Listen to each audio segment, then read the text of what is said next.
Habt ihr eigentlich gewusst, dass das, was wir jetzt hier aufnehmen, der letzte Podcast ist für das Jahr? Fürs 2024.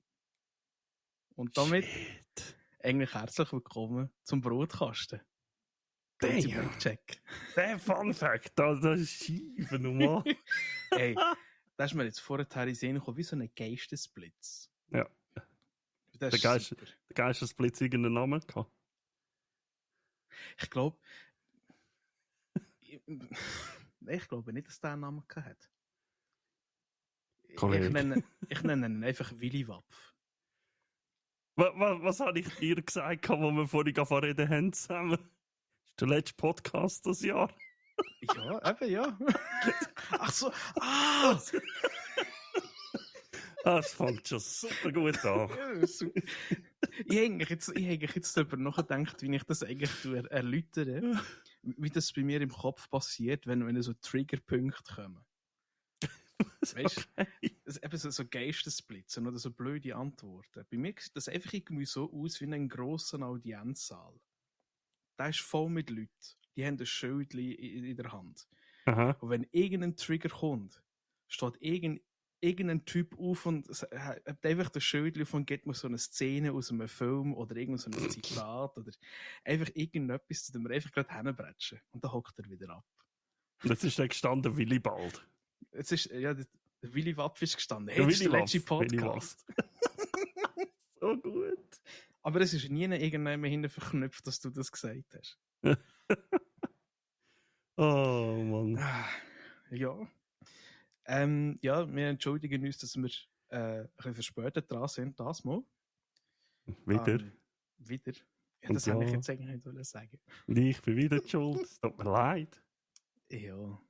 Ich bin da ein bisschen angegriffen worden von gewissen Viren. Aber mir nimmt schon Wunder, wer das eingeschleppt hat dort. Ja, ich weiss, glaube ich, schon wer. Nein, Ich ich will weiß jetzt nicht. nicht Name-Calling machen, aber... Oi, oi, oi, oi, oi. Oi, oi, oi, oi, oi. Oh, Mann. Ich habe mit dem Herr einen Call gehabt am Montag. Und wir haben uns ja alle am Freitag gesehen. Ja. Ich habe am Montag einen Call gehabt am Abend mit ihm und der hat ausgesehen, als ob er irgendwie von 5 Lastwagen überfahren worden ist. Hat auch ein bisschen so getönt. Da habe ich gesagt, hey, also, ja, mein Hals hat am Montag schon verkratzen, habe ich durchgemerkt. Also wohlverstanden, am Montag letzte Woche. Nicht der Montag jetzt. Ja. Und ja, dann hat das Schicksal seinen Lauf genommen, gell? Und dann jetzt mich einen Tag nach dem anderen ist immer schlimmer geworden. Es wird einfach immer schlimmer. Ja, immer schlimmer. Ja, nein, ich darf sagen, ich bin verschont geblieben. Ja. Der andere in meinem Haushalt nicht. Also jetzt auch jetzt letzte Woche, oder was? Ja, also nicht extrem. Es ist halt einfach irgendwie so eine Schnellseuche, wo einfach gesagt hat, du musst jetzt schnell wieder ins Bett liegen. Aber, ja, es ist bei mir auch hure Schraub gewesen. Es ist irgendwie nicht wie eine richtige Verkältung gewesen, weil ich weiss, eine richtige Verkältung, so wirklich mit dem Pfnüssel, also Schnupfen und allem, da habe ich eine Woche dran, bis der wieder weg ist. Ja. Aber Nase und das ist schnell nicht mehr gelaufen und auch der Hals ist recht schnell eigentlich einigermaßen wieder gut gewesen. Mhm. Meine Stimme ist einfach weg gewesen. Und ich habe, bis so Montag oder fast gestern, wenn ich angelegen bin, ich bin mal schnell so am Mittag rasch aufs Sofa angelegen, ich dachte, jetzt bin ich fix und fertig, ich bin schnell angelegen, bam, 1,5 Stunden gepennt und zwar auf den Schlag. Mein Körper war einfach völlig am Arsch gewesen. Ich darf mich wiederholen, in meinem Adventssaal ist jetzt gerade wieder ein Männchen aufgestanden mit dem Meme drauf von Robin Williams von Jumanji, What Year Is It? Ja, genau. So von wegen, Ja. das ist der Moment, wenn du einschläfst und dann aufwachst und denkst so, Alter, was ist passiert? Was haben wir für Zeit? Was ist für ein Jahr? Genau etwa so ist es bei mir alle, gell? Du verwachst so irgendwie so, Alter, wieso ist das der Wecker nicht da? Wieso bin ich im... Moment, es ist Nachmittag. Oh, es ist so gut. Oh, es ist so gut. Katastrophe gewesen. Ja, Aber jetzt, es geht wieder. Ich hoffe, ich habe ich habe heute im Chat ja geschrieben, über 90%, glaube habe ich so das Gefühl, bin ich so. Heute Nachmittag habe ich wieder das Gefühl, ist sehr gut. Also darum habe ich gedacht, komm, Oder lassen die Leute nicht mehr länger warten. Wird es ja sensationell, ja. Genau. So, und jetzt hoffe ich einfach, dass mein Mikrofon noch genauso durchhabt, wie wir es. Wir haben endlich nach 6 Jahren ein neues gekauft. Es ist wieder so der Name. Hey, komm, wir machen ab für einen Brotkasten. Ja, wann machen wir? Ja, 6:30. Es ist fucking eine Stunde später. Gefühl. Ja, einfach wieder alles umstellen, einstellen. Ja, Ja. wie bin ich? Bin ich zu laut? Ja, bist viel zu laut. Ja, okay. Hörst du mich noch? Nein, was hast du wieder gemacht? Ja, wie bin ich? Wer bin ich? Was bin ich? Ja, genau. Wo bin ich? Wo bin ich? Aber vielleicht können wir das gerade als Übergang nehmen. Wo bin ich? Wo sind wir eigentlich zu finden, Blackjack? Damit wir das mal am Anfang machen, nicht am Schluss. Ich finde es gut, dass du darauf hinweisst. Also einerseits auch von mir herzlich willkommen bei der letzten Episode vom Podcast, vom Brotkasten von diesem Jahr. Es ist der 4. Dezember, sprich, das Jahr wird es keine Episode mehr geben. Mhm. Ja, es ist ein Jahr durch, es ist geil. Ich finde es wirklich krass. Ich finde es richtig nice, dass wir es ein Jahr durchgezogen haben. Nicht, dass ich daran zweifelt hätte. Nein, ich auch nicht im Fall. Aber es ist trotzdem, wir sind ein Jahr, ich finde das immer so ein bisschen etwas Gutes, wenn man sagt, hey, wir machen etwas. Und dann nach einem Jahr kannst du sagen, hey, wir haben immer noch Freude daran, es macht den Leuten an und für sich, glaube ich, habe ich das Gefühl, Spass zuzuhören. So unsere Feedbacks gehört. Aber wir machen es immer noch gerne, also es ist kontinuierlich, wir bleiben dran, das finde ich super. Ja, aber ich muss so ernsthaft sagen, ich finde es auch schön, mal so einen monatlichen Austausch mit jemandem zu haben. Den ich jetzt nicht alltag sehe, zum Beispiel. Weil, wenn du mit den Arbeitskollegen oder so redest, oder auch mit dem, ich sage jetzt mal, mit einem Freundeskreis, der um dich herum hast in der Nähe, da hast du schnell mal so Zeugs angesprochen oder so, hey, hast du das gesehen, hey, hast du das gesehen? Ich würde sagen, wir haben es sehr gut miteinander, wir zwei. Ich zähle die eigentlich auch zu meinem engeren Freundeskreis mittlerweile. Oh. Und trotzdem, du bist genauso der Typ. Du bist nicht immer da. Aber wenn du da bist, bist du da. Weißt du, wie ich meine? Ja. Ja, das ist aber etwas, was ich auch bei den Leuten schätze. Ja. Irgendwie so morgen um 3 kommst du irgendwie so eine WhatsApp-Nachricht über. Gut, jetzt nicht von dir, aber nein, von dir noch nicht. Oder einfach schaust auf Instagram und irgendwann ist so eine Stunde der Woche, plötzlich hast du irgend so ein dummes Video. Das gleiche wie gestern der Barracks. Ich und Liz haben über den Barracks schnell geredet. Und dann schaue ich auf Instagram, ja, von dem irgendwie seit Wochen nichts gehört. Und genau in dem Moment schickt er mir ein hure Video, wo einfach ein Hund kommt zäckeln und die Kamera furzt.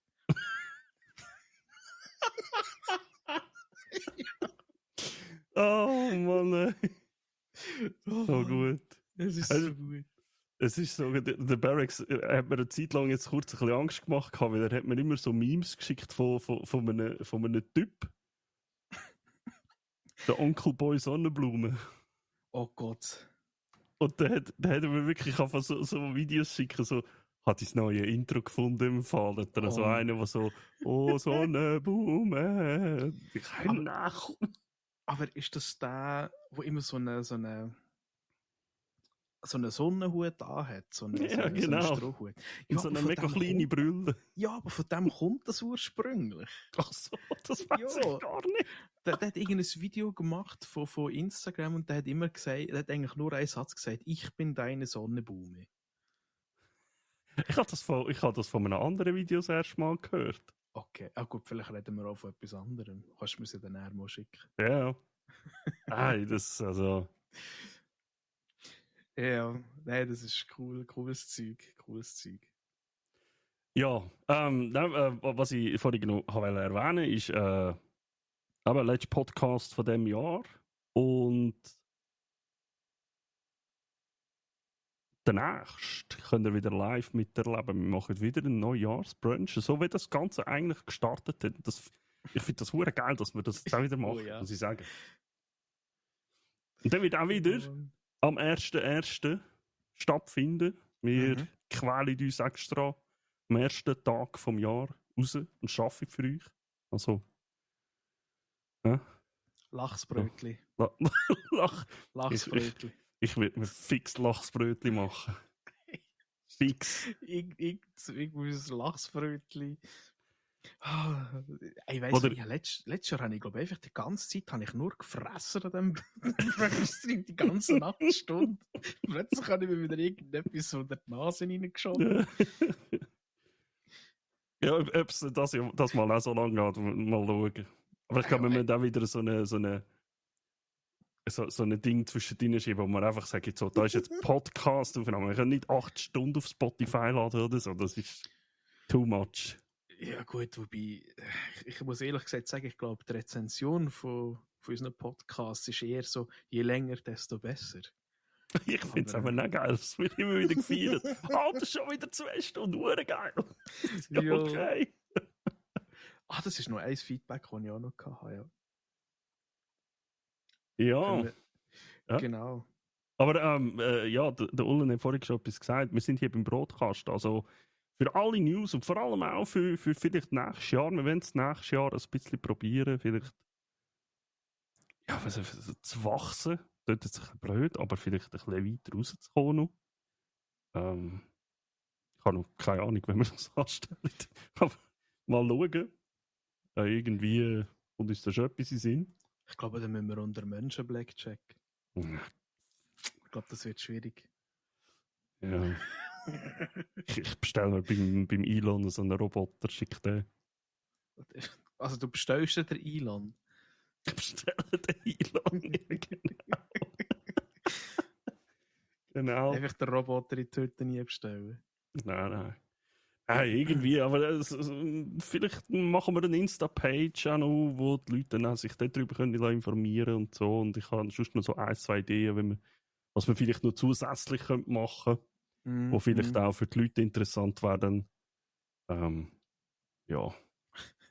Wir werden so Joe Rogan Podcast von der Schweiz. Der ist doch in Amerika bekannt, oder nicht? Ja, aber dann bitte mit ein bisschen schleueren Themen, als der alle rauslässt. Ja, aber gut, das ist anders. Aber ich komme von dem immer irgendwelche so Shorts über oder so. Ja, absolut. Aber es ist manchmal ein bisschen schwurbelig. Oh ja. Sachen, weil ich sehe es alle und denke, dann kommt man jetzt sicher ernst. Aber was erwartest du vom amerikanischen Bildungssystem, gell? Richtig, korrekt. Ja. Aber eben, we will see. Genau. Nee, aber vielleicht auch nochmal aufs vorherige Thema zurückkommen. Wo findet man uns eigentlich überall, Blackjack? Du hast ja das, glaube ich, schon vorbereitet, wie du das möchtest. Nein, vorbereitet habe ich es nicht. Ich habe einfach gesagt, ich habe einfach mir fett aufgeschrieben, wir müssen Werbung am Anfang machen, nicht mehr am Schluss mit Doppeln. Also, ihr findet uns natürlich as usual www.broadcast.ch. Dort habt ihr alle Links, dort habt ihr immer die aktuellste Episode vom Podcast, wird euch dort direkt angezeigt. Es ist nicht viel mehr drauf bis jetzt. Aber alle Links zu jeglichen Plattformen, zu uns zwei Knustis, kommen ihr dort über. Ja, that's it. Dort findet ihr uns. Knustis und Knutis. Cutie Knutis. Ja, genau. Cutie Knustis. Genau. Hey, finde ich cool. Aber eben, hey, ein Jahr jetzt dann. Holy crap. Das ist geil. Ich finde es mega. Und uns geht das Material nicht aus. Hey, im Fall voll nicht. Also... Das Krasse ist, also für die es vielleicht nicht wissen, wir machen uns nebenbei Notizen natürlich, schreiben das auf und ich glaube, wir haben in fast keiner Folge, also ich habe in fast keiner Folge 100%ig alles wiedergegeben, was ich mir notiert habe meistens. Ja, doch, es gibt Folgen, wo ich glaube alles abgeklärt habe, aber es gibt auch einige Folgen, wo ich tatsächlich, wo ich vielleicht mal etwas ausgelassen habe, wo ich gesagt habe, ja gut, das muss jetzt nicht schon wieder... zum Beispiel Star Trek, ja, ich habe schon wieder Star Trek geschaut. Das habe ich vielleicht mal jemanden weggeladen, so, aber ja, das Aber ist weißt schon du, so. was ich cool finde? Ich glaube, mit Star Trek hast du meine Brüder angesteckt. Da ist jetzt Oh, gerade really? Star Trek schauen, ja. Das ist geil. Apropos die Brüder. Oh ja, Achtung. Ich komme jetzt gerade so, das ist eine perfekte Überleitung zum Feedback. Der hat uns geschrieben. Da schaust du auf die Laufzeit und denkst einfach, 2,5 Stunden. Geil, der Tag ist gerettet. Ja, eben genau. Das hätten wir im Instagram das geschrieben. Das hat er uns auf Spotify Kommentare rein da. Da dürft ihr übrigens jederzeit uns dort schreiben, auch wenn wir irgendetwas Scheiße gemacht haben oder so, schreibt es uns einfach. Spotify oder uns direkt oder wie auch immer. Er hat aber nur so geschrieben, und wir haben ja eine Frage gestellt das letzte Mal, so, was ist so eure Film-Musik-Top? Und er hat geschrieben, sein Favorit sei Close Encounters of the Third Kind mit der Musik von John Williams. Oh ja, das ist... Kann ich unterschreiben, das ist mega. Ich muss aber dazu sagen, ich habe eine komische Beziehung zu dem Film, weil ich glaube, ich habe den sehr jung geschaut und habe ihn einfach null kapiert damals. Ich spüre die, ich spüre die. Ich musste wieder mal schauen, aber ich glaube, er ist so komisch, heute zu schauen. Vor allem, ja. du musst schauen, es gibt eine Extended Version. Die ist schon noch... Also, ich weiß nicht, ob du dich magst erinnern, es gibt einen Moment, wo seine Frau, also von der Hauptperson, das Zeugs packt und nachher dann einfach davon fährt. Das ist weiß dort, ich nicht mehr. Ne? also es gibt einen Moment, wo sie einfach sagt, hey, jetzt ist genug, ich kann das nicht mehr, und dann einfach davon fährt. Und dort hat es eine Vorszene, ich glaube etwa fast 20 Minuten, wie er einfach bei der ganzen Nachbarschaft geht Zeugs klauen, damit er den Berg machen kann. Okay. Aus seiner Vision. Hey, ich hab das einiges Mal im Fernsehen gesehen und dachte, Alter, das geht ja hure lang. Irgendwie geht Zäune ausreißen und weiss du, guck was, alle sind völlig am Durchgehen wegen dem Typ. Und er sagt, nein, ich muss das jetzt machen. So gut. Nein, das habe ich jetzt wirklich gar nicht mehr. Aber ich habe ihn schon ewig lang. Also ich weiss, ich habe ihn nachher nur erst gesehen, als ich älter war. Aber wahrscheinlich so in einem Alter, wo ich nicht viel darum gegeben habe. Aber ich habe das Gefühl, den muss ich mir dann nochmal geben. Also, ja. Ich mag mich auch erinnern, er war teilweise hure creepy gewesen. Also für mich als Kind. Vor allem dort, wo sie das Kind kommen holen. Und ich dachte, Alter, what the fuck. Und das ist heute hast du solche Filme nicht mehr. Und nachher bist du so als Junge gestört und siehst das und denkst dir so, okay, also helles Licht ist nie gut und so. Aber für du ist es eigentlich noch ein krasser Film eigentlich. Also, hast du auch gut gemacht. Ja, ja. Also vor allem dort am Schluss dann... Also das Krasse finde ich ja wirklich, dass es den Berg, den sie dort haben, dass es den wirklich gibt. Der Teufelsberg heisst er, glaube ich. Okay. Oder Devil's Tower in Amerika. Das ist einfach, der sieht aus wie so eine... Irgendjemand hat mir mal gesagt, dass... Ich weiß nicht, ob das sogar du das gewesen bist. Als ich das Foto mal gezeigt habe, hast du mir gesagt, das sieht aus wie der Baum von Yggdrasil, den man abgeschnitten hat. Es aussieht wie ein riesiger Baumstrunk. Ja, das bin ich dich gewesen. Okay. Wer war denn das gewesen? Ja, ist auch egal. Also für die Person, die mir das gesagt hat, der ist mir geblieben. Und ja, finde ich cool. Dann haben wir noch Feedback vom Platsch bekommen.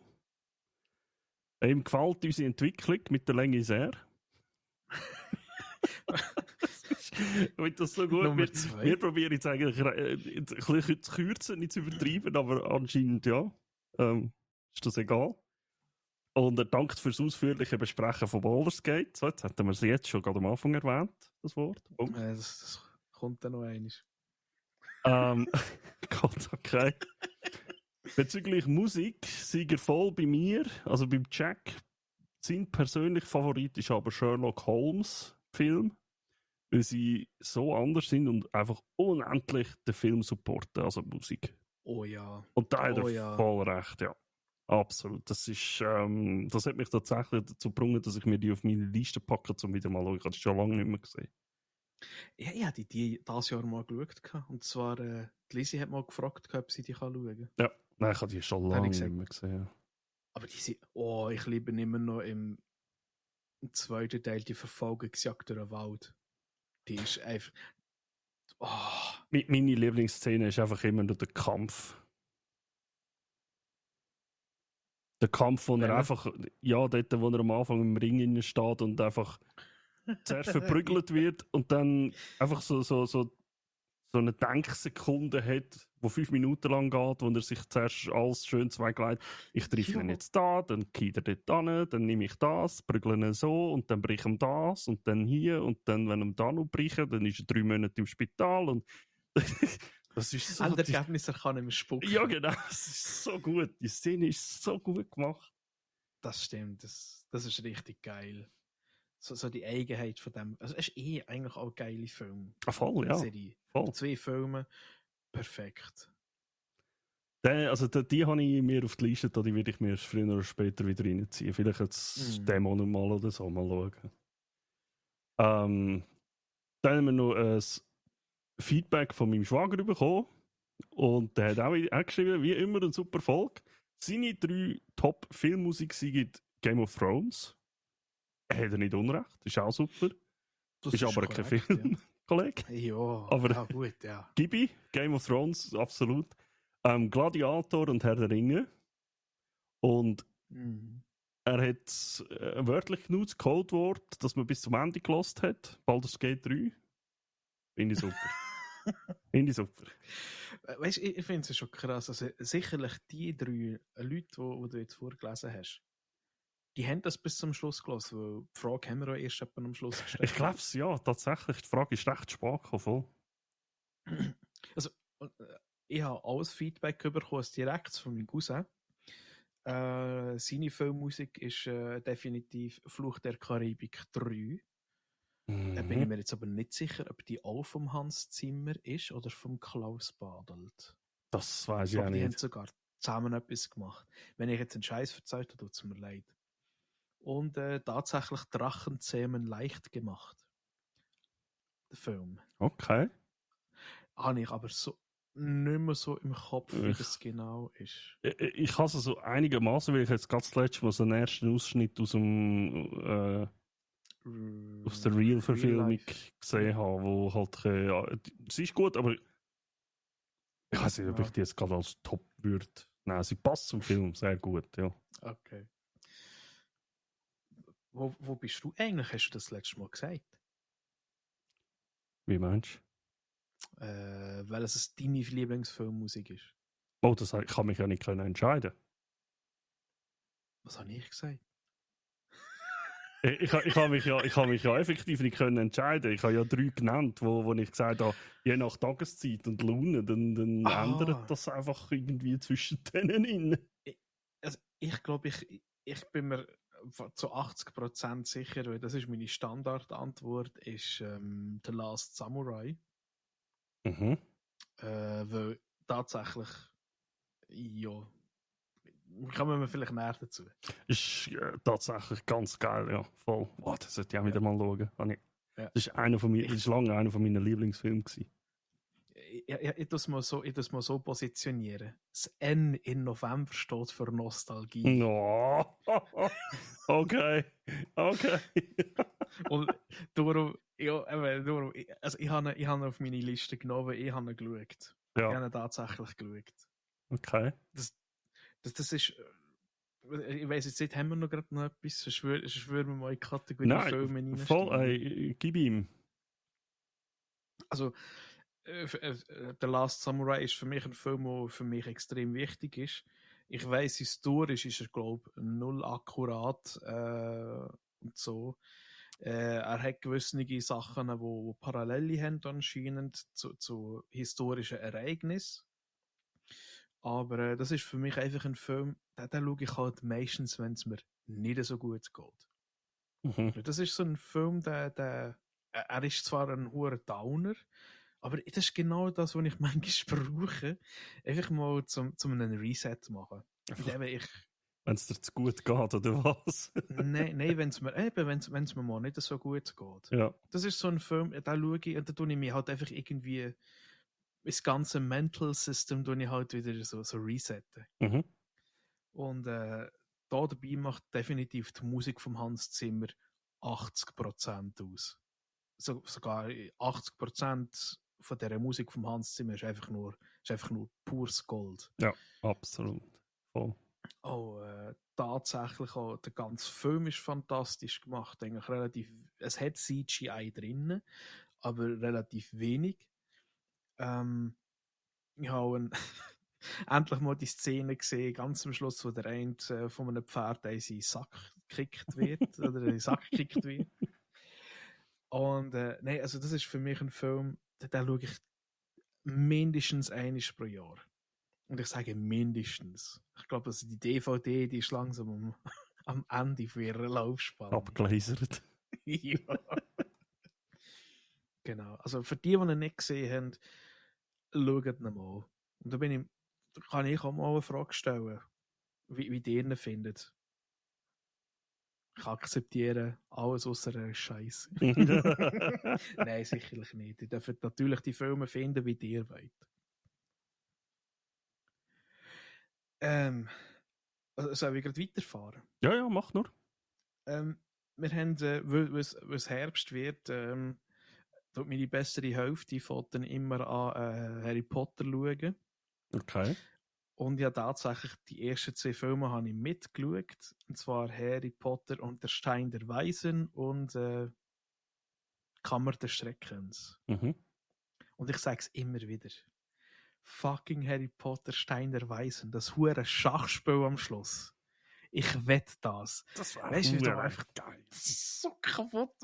Es ist hure gut gemacht Mhm. für die Zeit. Voll.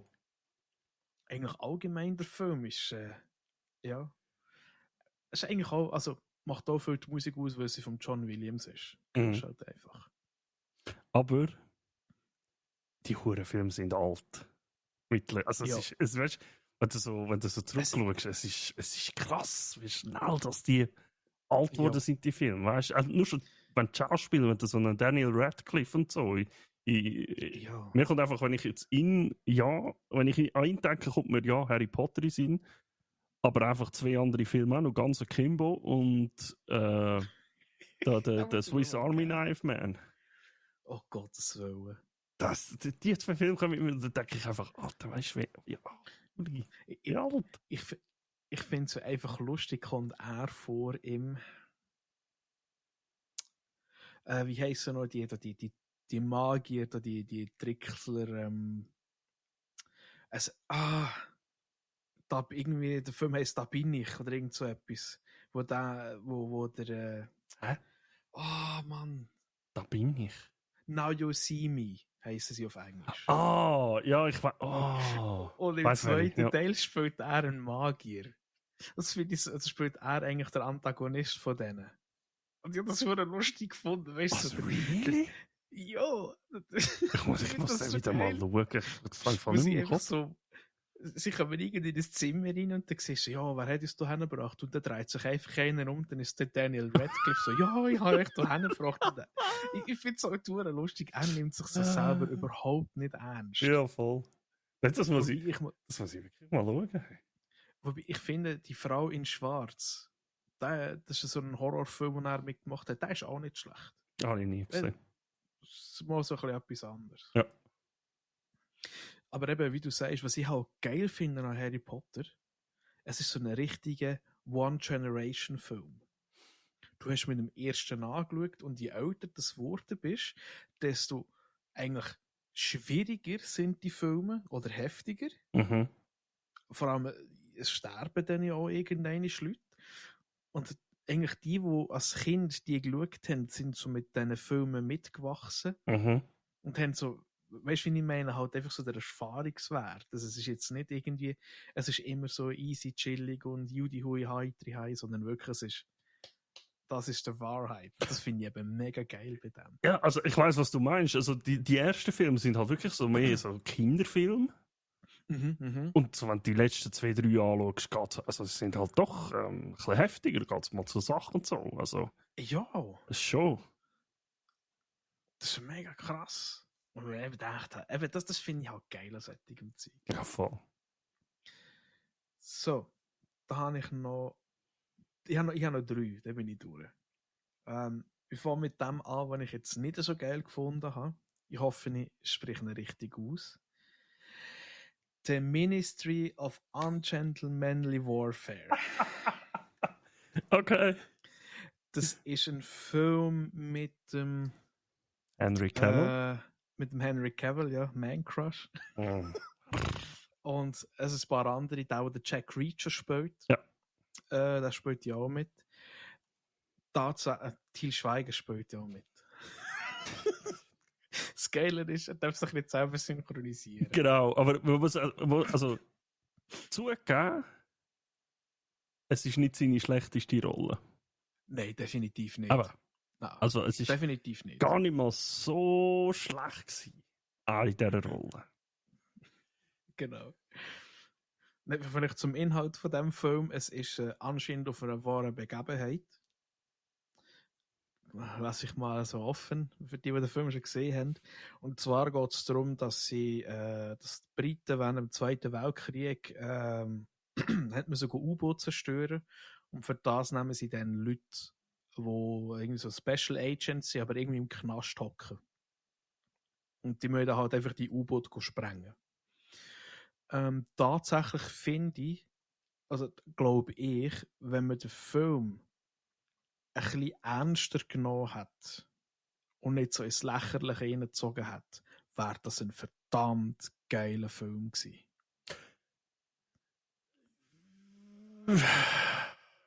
Ja.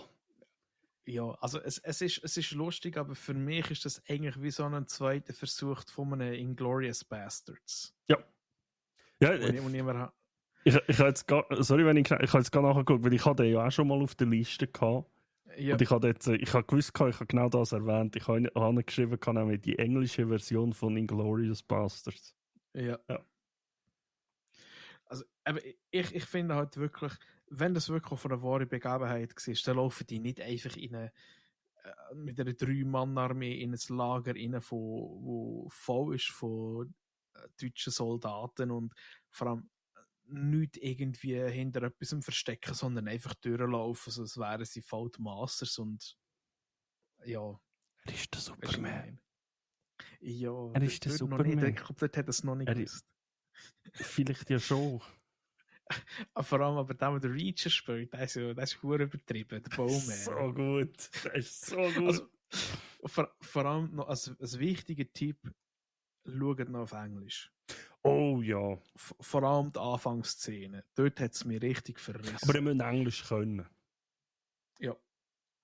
Es ist glaube ich, so richtig britisches Englisch, was ich dort ein bisschen so... Also ich habe jetzt erst auf Deutsch geschaut. Dann habe ich gedacht, hey, ich muss mir dann noch geben auf Englisch. Ich habe dann aber nicht mehr den ganzen Film geschaut, weil ich kann nicht zweimal den gleichen Film nacheinander schauen, auch wenn es jetzt andere Sprache ist. Das ist mir viel zu langweilig, das schlafe ich ein. Aber es ist schon, also wenn du nicht einigermaßen vernünftig Englisch kannst, also nur zu verstehen, dann wirst du wahrscheinlich je nachdem ein bisschen Mühe haben. Vor allem, es gibt einen grossen Fehler, glaube ich, wenn ich mich jetzt mal daran erinnere, wenn du auf Englisch schaust. Okay, ich weiss gar nicht. Sie sagen ja am Anfang, sie kommen aus Schweden. Ja. Und er sagt am Henry Cavill, ich zahle dir 10.000 Schweizer Franken, wenn du ihn umlässt. Finde ich wieder super. Ja, aber ja. Sind wir wieder beim amerikanischen Bildungssystem, gell? Nein, da habe ich geschaut. Also, es ist so nice to watch. Also einfach mal so ein bisschen hinhocken und so ein bisschen den Grind abschalten. Ist noch lustig. Mhm. Da habe ich einen geschaut. Es ist kein Film, es ist ein Dokumentarfilm, wo du vielleicht auch gesehen hast. Das fantastische Leben des Ibelin. Nein, ich habe ihn noch nicht geschaut. So soll ich dem von nicht zu viel erzählen? Ich kenne eine Geschichte. Also, ich muss sagen, mir hat der schenkt Eindruck. Vor allem auch vielleicht für Leute, die nicht in der Gaming-Welt unterwegs sind. Mhm. Vor allem vor allem für die. Es hat ein paar Sachen, wo ich jetzt haben sagen, finde ich ja ein bisschen schwierig, dass man das so reinnimmt. Weil eigentlich gibt es, für mich ist es je nachdem ein bisschen schwierig dann für Eltern, die sich mit dem Thema überhaupt nicht befassen, weil es wird fast so ein bisschen verherrlicht, dass das Game etwas mega Wunderbares ist und dein Kind muss jetzt nicht unbedingt in den Tag raus. Ja, also muss jetzt nicht draussen Freunde können lernen. Mach es gleich, Leute, ich Kinder gleich ein bisschen raus. Das ist das Einzige. Du musst aber schnell ein bisschen Kontext geben. Ja, genau. Also es geht darum, der Ibelin, der ist, was hat er, eine Art Muskelschwund? Ah, ich habe es sogar aufgeschrieben.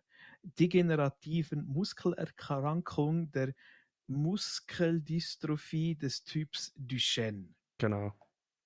Und das heisst, er verliert eigentlich immer Muskeln, bis irgendwann nichts mehr geht. Ja. Und der Bub hat dann eigentlich nicht viel mehr Möglichkeiten gehabt, mit der Aussenwelt Kontakt aufzunehmen. Oder hat auch nicht wollen in dem Sinn. Kontakt aufzunehmen mit anderen Menschen.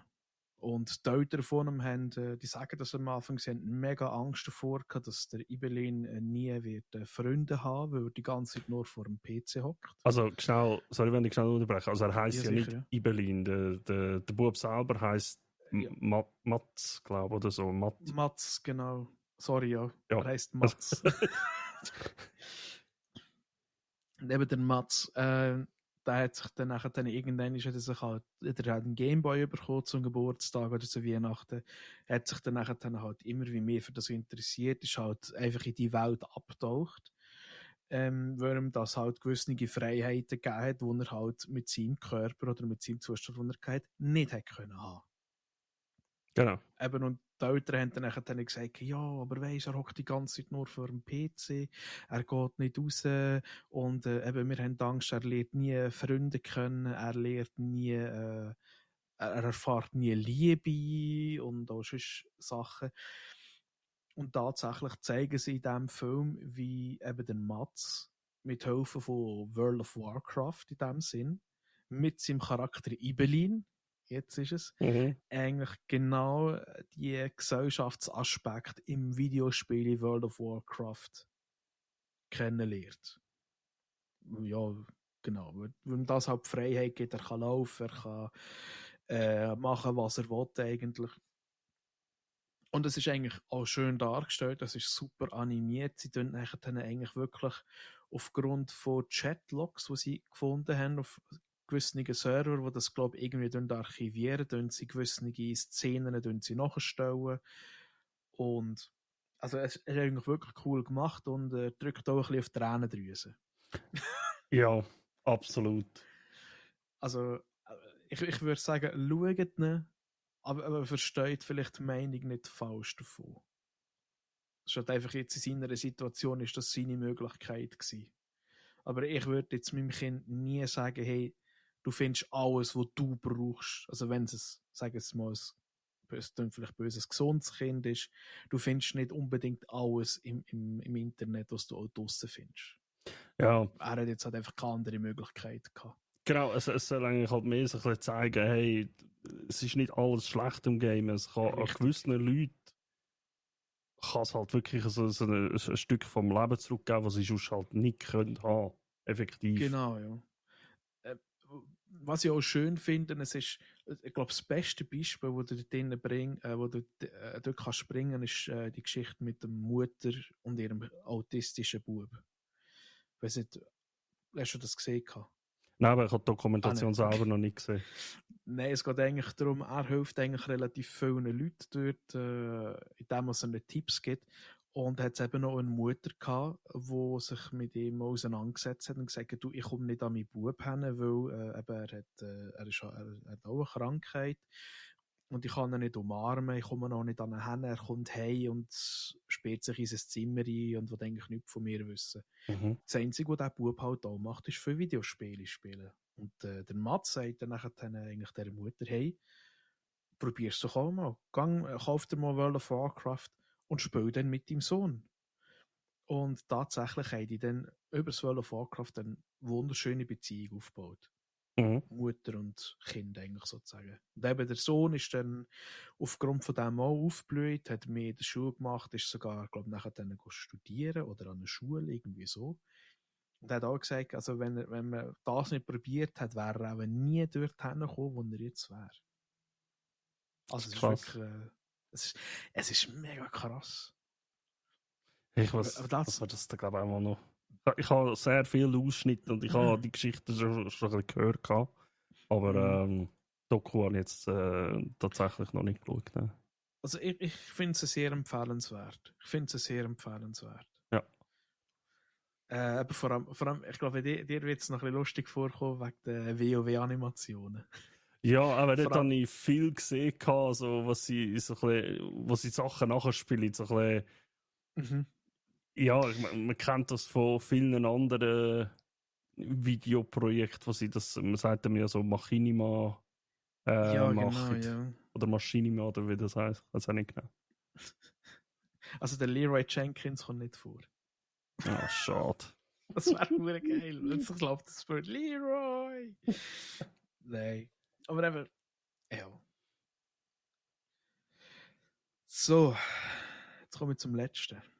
Oh, jetzt hast du Teufel aufgeholt. Ja, jetzt muss ich mich festhalten. Ich habe ja dieses Jahr irgendwann mal The Dark Man geschaut. Das ist ein Film von Sam Raimi. Das ist auch der Macher von The Evil Dead. Und ich und mein Bruder haben uns am Donnerstag letzten Donnerstag haben wir uns zusammengefunden und dann haben wir gedacht, hey, komm, jetzt schauen wir mal den original alte Evil Dead Film von 1981. Ich habe noch nie so viel gelacht und ich bin noch nie so verstört in einem Film. Vielleicht als Nebenfakt. Der Film ist von 1981 bis 2016 verboten in Europa oder in Deutschland. Und ich weiß jetzt auch warum. es, es ist vor allem, es fährt schon mega kaputt an. Also, ohne Scheiß. Es hat geile Sachen drin, und ich mir auch sagen, wow, what the fuck, das sieht mega professionell aus. Aber es gibt auch Sachen, da denkst du einfach so, was? Also, also die Geschichte von Evil Dead ist, sie gehen zu 5. hoch, 3 Frauen und 10 Männer haben ein Haus gekauft, ein Ferienhaus, und dort fahren sie nachher dann hinfahren. Das ist so ein uraltes Holzhaus, irgendwann im Wald innen. Also so richtige, ja, wie soll ich sagen, noch 815 Horror. Ja, wenn man es halt auch gemacht hat. Genau, the Ja. Teenage Group goes in the woods. Und sie finden nachher dort in diesem Haus finden sie plötzlich irgendwelche Aufnahmen, irgendein Buch, ein komisch, und dann fangen sie davon rumlesen und dann fängt sie von alles so ein bisschen komisch an zu tun. Und nachher also vielleicht für jetzt, ich mache jetzt einfach mal einen Spoiler, er ist zwar aus 1981, aber ich mache es jetzt gleich noch. Und ich werde das auch erwähnen, wo wir den Film angefangen haben, habe ich oben links in die Dings geschaut, die Kategorie, und da ist einfach gestanden Gewalt und sexuelle Gewalt. Und ich so, okay, schwierig. Wir hätten dann aber dann gleich geschaut. Es gibt dort einen sexuellen Übergriff. Und zwar. Ich habe dann gedacht, Alter, wer kommt auf den Scheiß? Vor allem 1981, Mann. Es gibt einen Moment, wo eine in den Wald raussäckelt, was schon immer eine sehr gute Idee ist in so Horrorfilmen. Und ihr werdet dann nachher von Bäumen und von Ästen und von Zweigen wird ihre Kleider vom Leib gerissen. Und weiter gehe ich nicht drauf ein. Es ist hure verstörend. Ich glaube, man kann sich das nachher vorstellen, was könnte passieren. Also es geht nicht so lang. Ja. Es ist einfach hure verstörend. Und nachher fährt die erste von der durchgehen, die spielen sie nachher in den Keller runter und die sieht immer wie wüster aus. Jedes Mal, wenn sie wieder raufkommt, geht er irgendwie, ja. Also, wie soll ich sagen, das Make-up-Team für die Zeit 100% geilste Arbeit, die ich je gesehen habe. Eben Effekte zum Schreien. Wirklich, ich habe gelacht so viel. Weil es einfach nur geil ist. Und ich muss ehrlich sagen, der Sam Raimi ist mit diesen 2 Filmen momentan so ein bisschen ein Produzent von mir. Okay. Weil es einfach vor allem die alten Filme von ihm so überrissen, so Slapstick, Horror, Comedy ist irgendwie, also wenn du es heute anschaust. Ja. Früher war das auch ein purer Hass gewesen. Aber ich da find- haben der. Ja, warte mal. Oh, Evil Dead.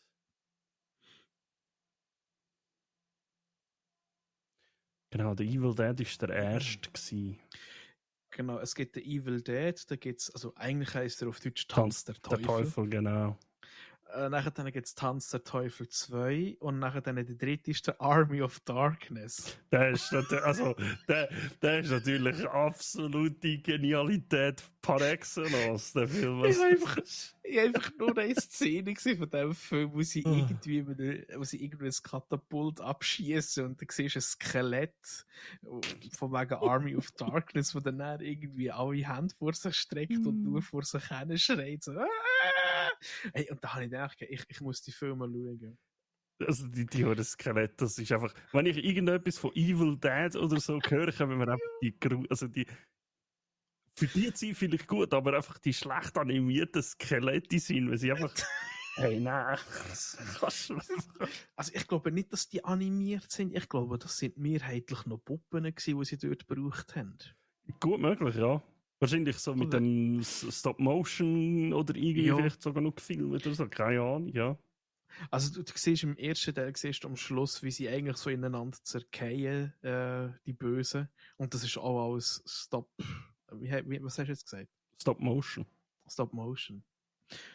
Sachen und ja, also ich feiere die Filme. Das Geile ist, ich weiß nicht, ich habe das mal angefangen, aber ich habe glaube nach der ersten Folge nicht mehr so aufhören. Es gibt eine Serie. Es gibt eine Serie. Ash vs. The Evil Dead. Genau, ja. Ist auf Netflix rausgekommen vor ein paar Jahren und ich weiß, ich habe glaube eine Folge geschaut und habe gesagt, hey, nein, das kann ich nicht machen. Das kann nicht. Ich glaube, das wird so mein Guilty Pleasure über Weihnachten. Neujahr. Ja, vielleicht muss ich sie auch mal irgendwann noch ganz schauen, aber ich glaube, 1 oder 2 Folgen habe ich gesehen und ich dachte, nein. Ich weiß nicht, ich glaube, der Andy hat mir die mal empfohlen. Früher hat er mal Andy the Angry Case. Der Angry Andy. Ich glaube, Angry Andy. Discord heißt er immer noch so, und ich glaube, das letzte Mal gesehen.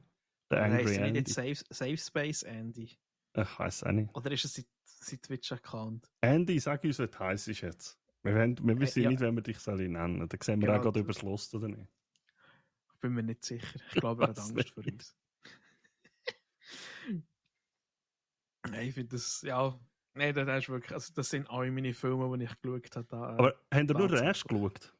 Wir haben nur den ersten geschaut, Okay. die anderen 2 kommen dann noch. Okay. Auf jeden Fall, wir haben gesagt, die schauen wir, vor allem Army of Darkness.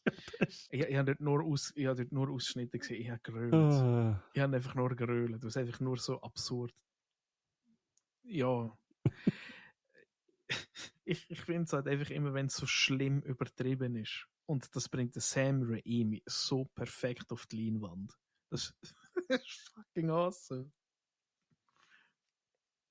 Wie sieht es bei dir aus mit den Filmen? Ja, nicht ganz so schlimm. Aber ich habe auch ein paar. Aber ich habe halt, durch das, dass ich fast nichts anderes machen konnte, außer arbeiten und schlafen. Shasha. Ja, habe ich halt sehr viel Zeit gehabt, um auch Filme und Serien vor allem Serien, muss ich da wieder ein bisschen Gas geben, schauen. Und zwar, ich fange jetzt mal ich mache es jetzt wieder, ich fange mit dem Schlechtesten an. Und zwar habe ich endlich mal Borderlands geschaut.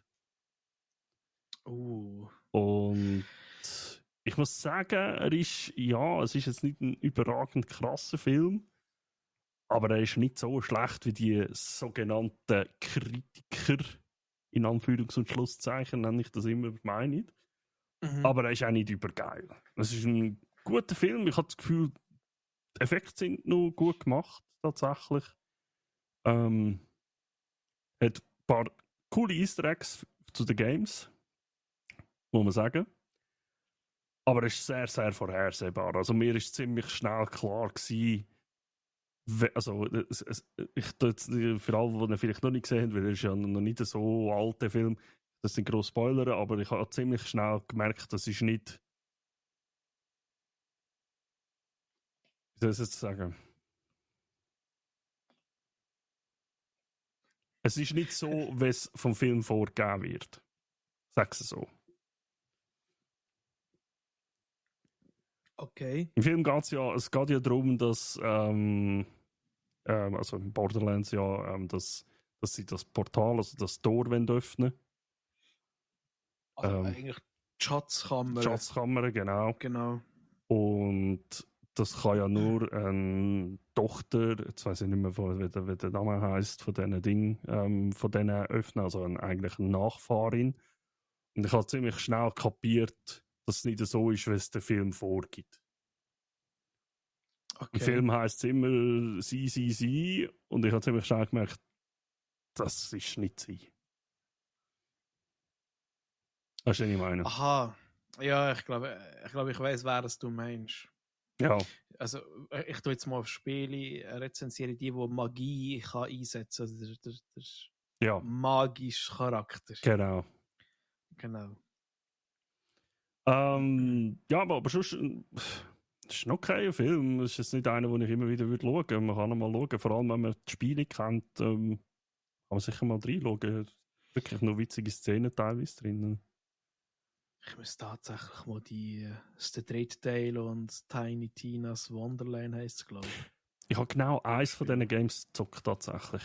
Die hat mir nie wirklich etwas gesagt, die Games, auch heute noch nicht. Ich verstehe die Fantasie dahinter, also warum die Leute die geil finden. Ich habe eins gespielt, weil wir haben das ganz in einer Vierergruppe gespielt, haben wir gesagt, es ist glaube ich nicht neu rausgekommen, aber wir haben gesagt, hey, look, bin ich gefragt worden, damals, das war vor x Jahren, damals tatsächlich auf Twitch, mit den Partnern haben wir das vierte, haben wir immer regelmäßig gestreamt, haben wir das zusammen gezockt und haben es so durchgespielt, das eine Spiel.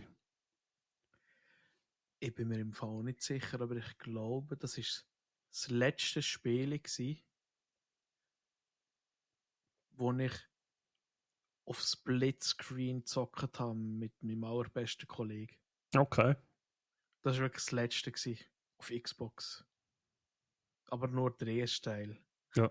Nein, ich glaube, wir haben den zweiten haben wir, gespielt. Tatsächlich. Ja, ich glaube, der erste Teil kannst du eben, glaube ich, nur das zweite spielen. Ja. Und der zweite, gut, der zweite Teil, sind wir ehrlich, den spielst du nur wegen dem Handsome Jack. Und ich rede jetzt nicht von dir. Oh. Schade. Du bist also over Handsome Jack. Ja.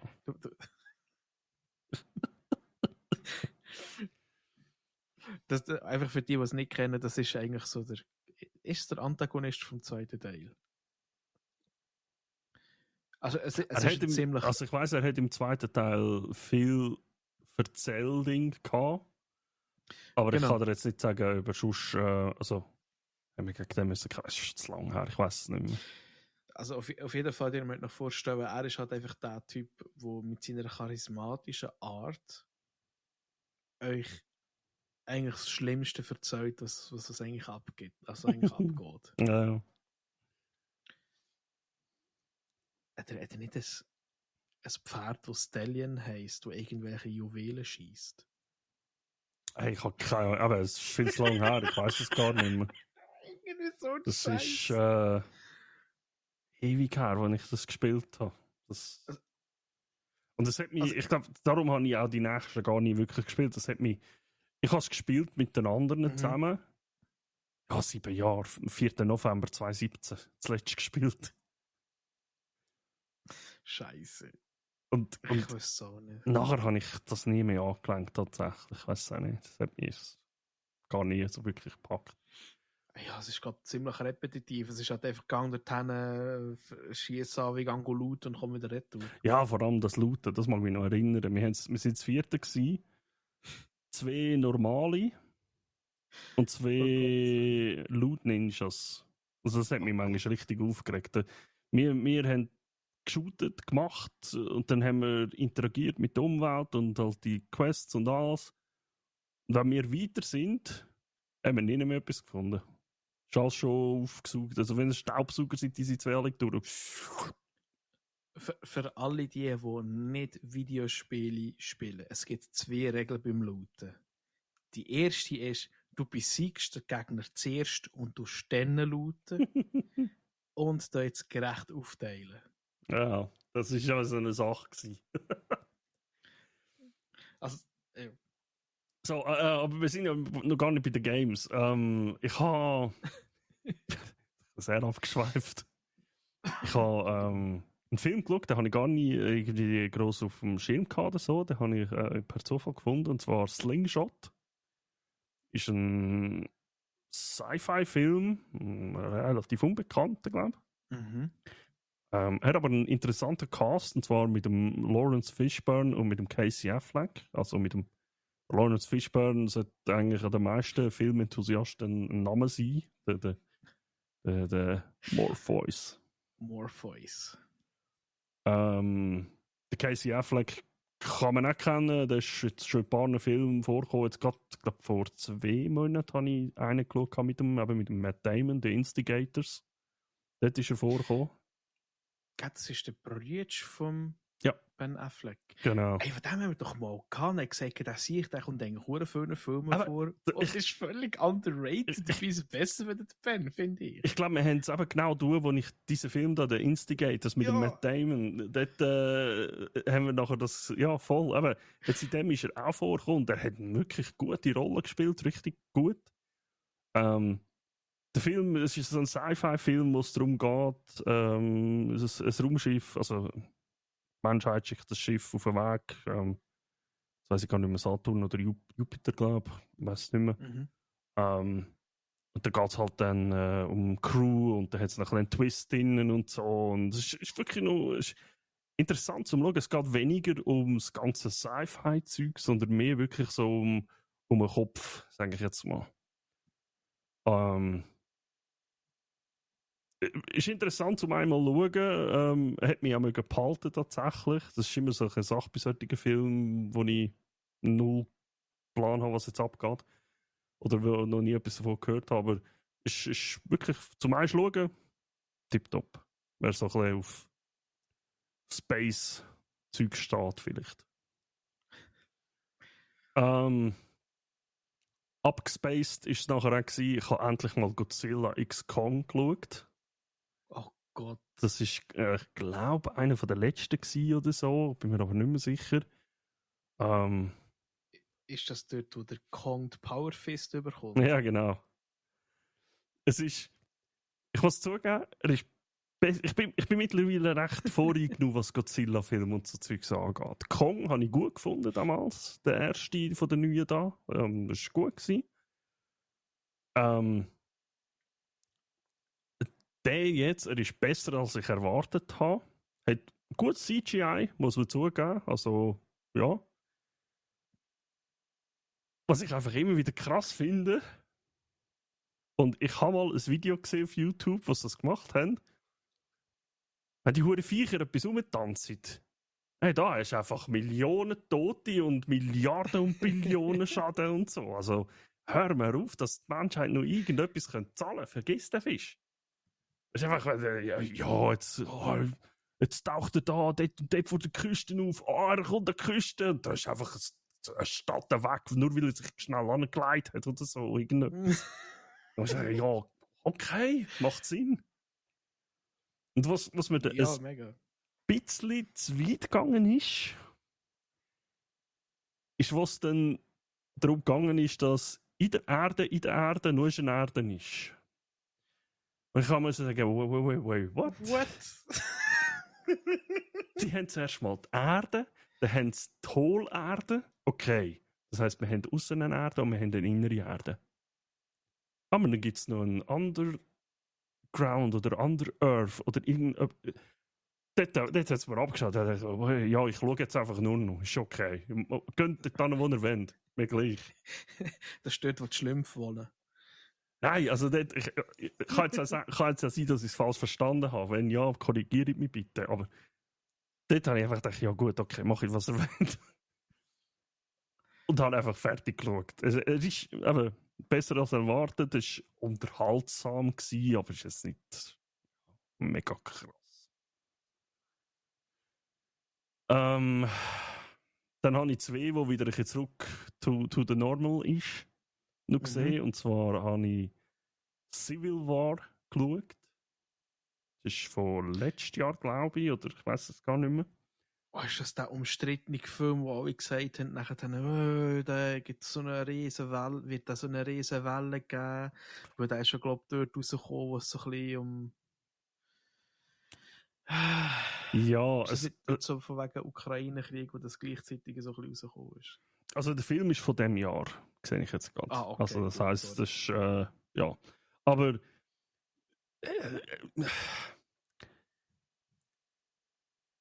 ich habe mir notiert, zum Beispiel interessant, weil das Thema halt immer noch heiß ist.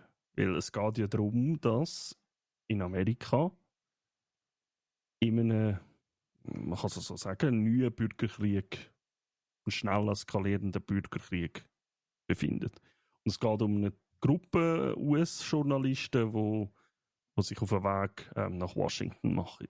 Und also, der Haupttenor, also der Hauptfokus ist wirklich auf dieser Gruppe. Es geht nicht hauptsächlich um einen Krieg, sondern es geht um die Journalisten, hauptsächlich um eine junge Journalistin, die halt das erste Mal so Kriegsjournalistin macht, eigentlich so mitten im Kampf und so Sachen.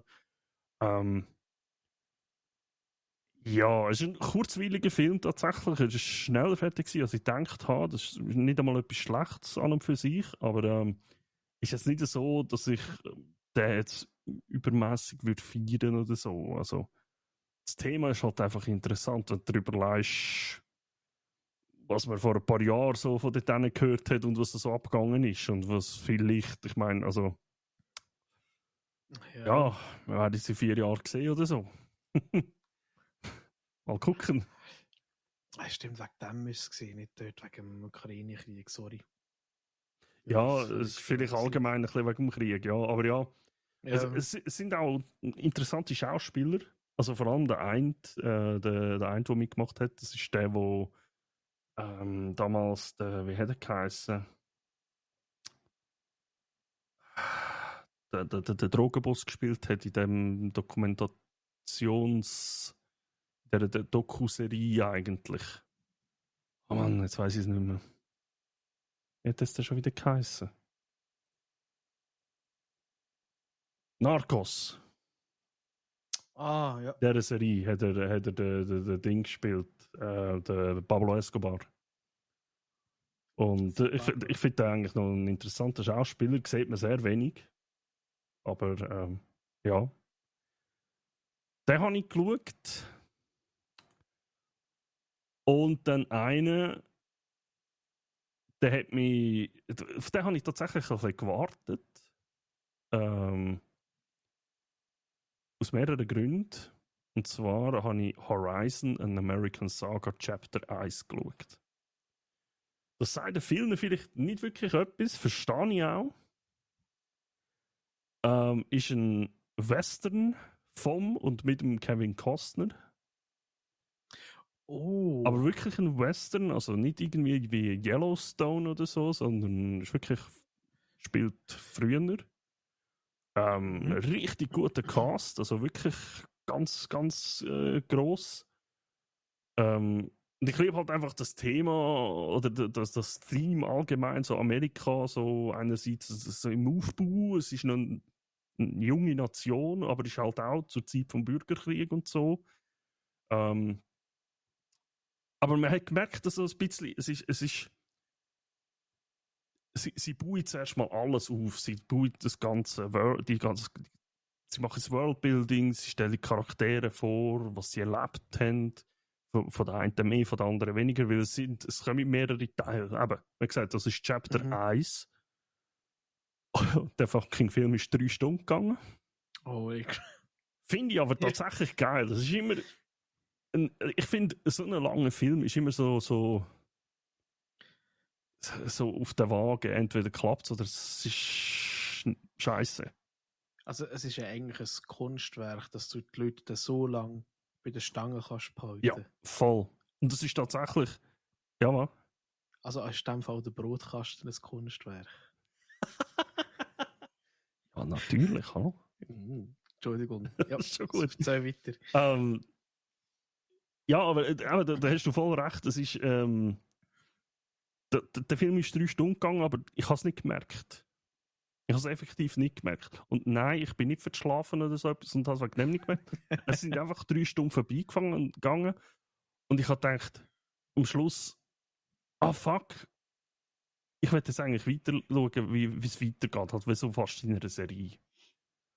Und ich bin richtig gespannt, es sollte, ich glaube, 2 oder sogar 3 Teile noch kommen. Also, ich glaube, es sind 4 Teile insgesamt geplant, alles in allem.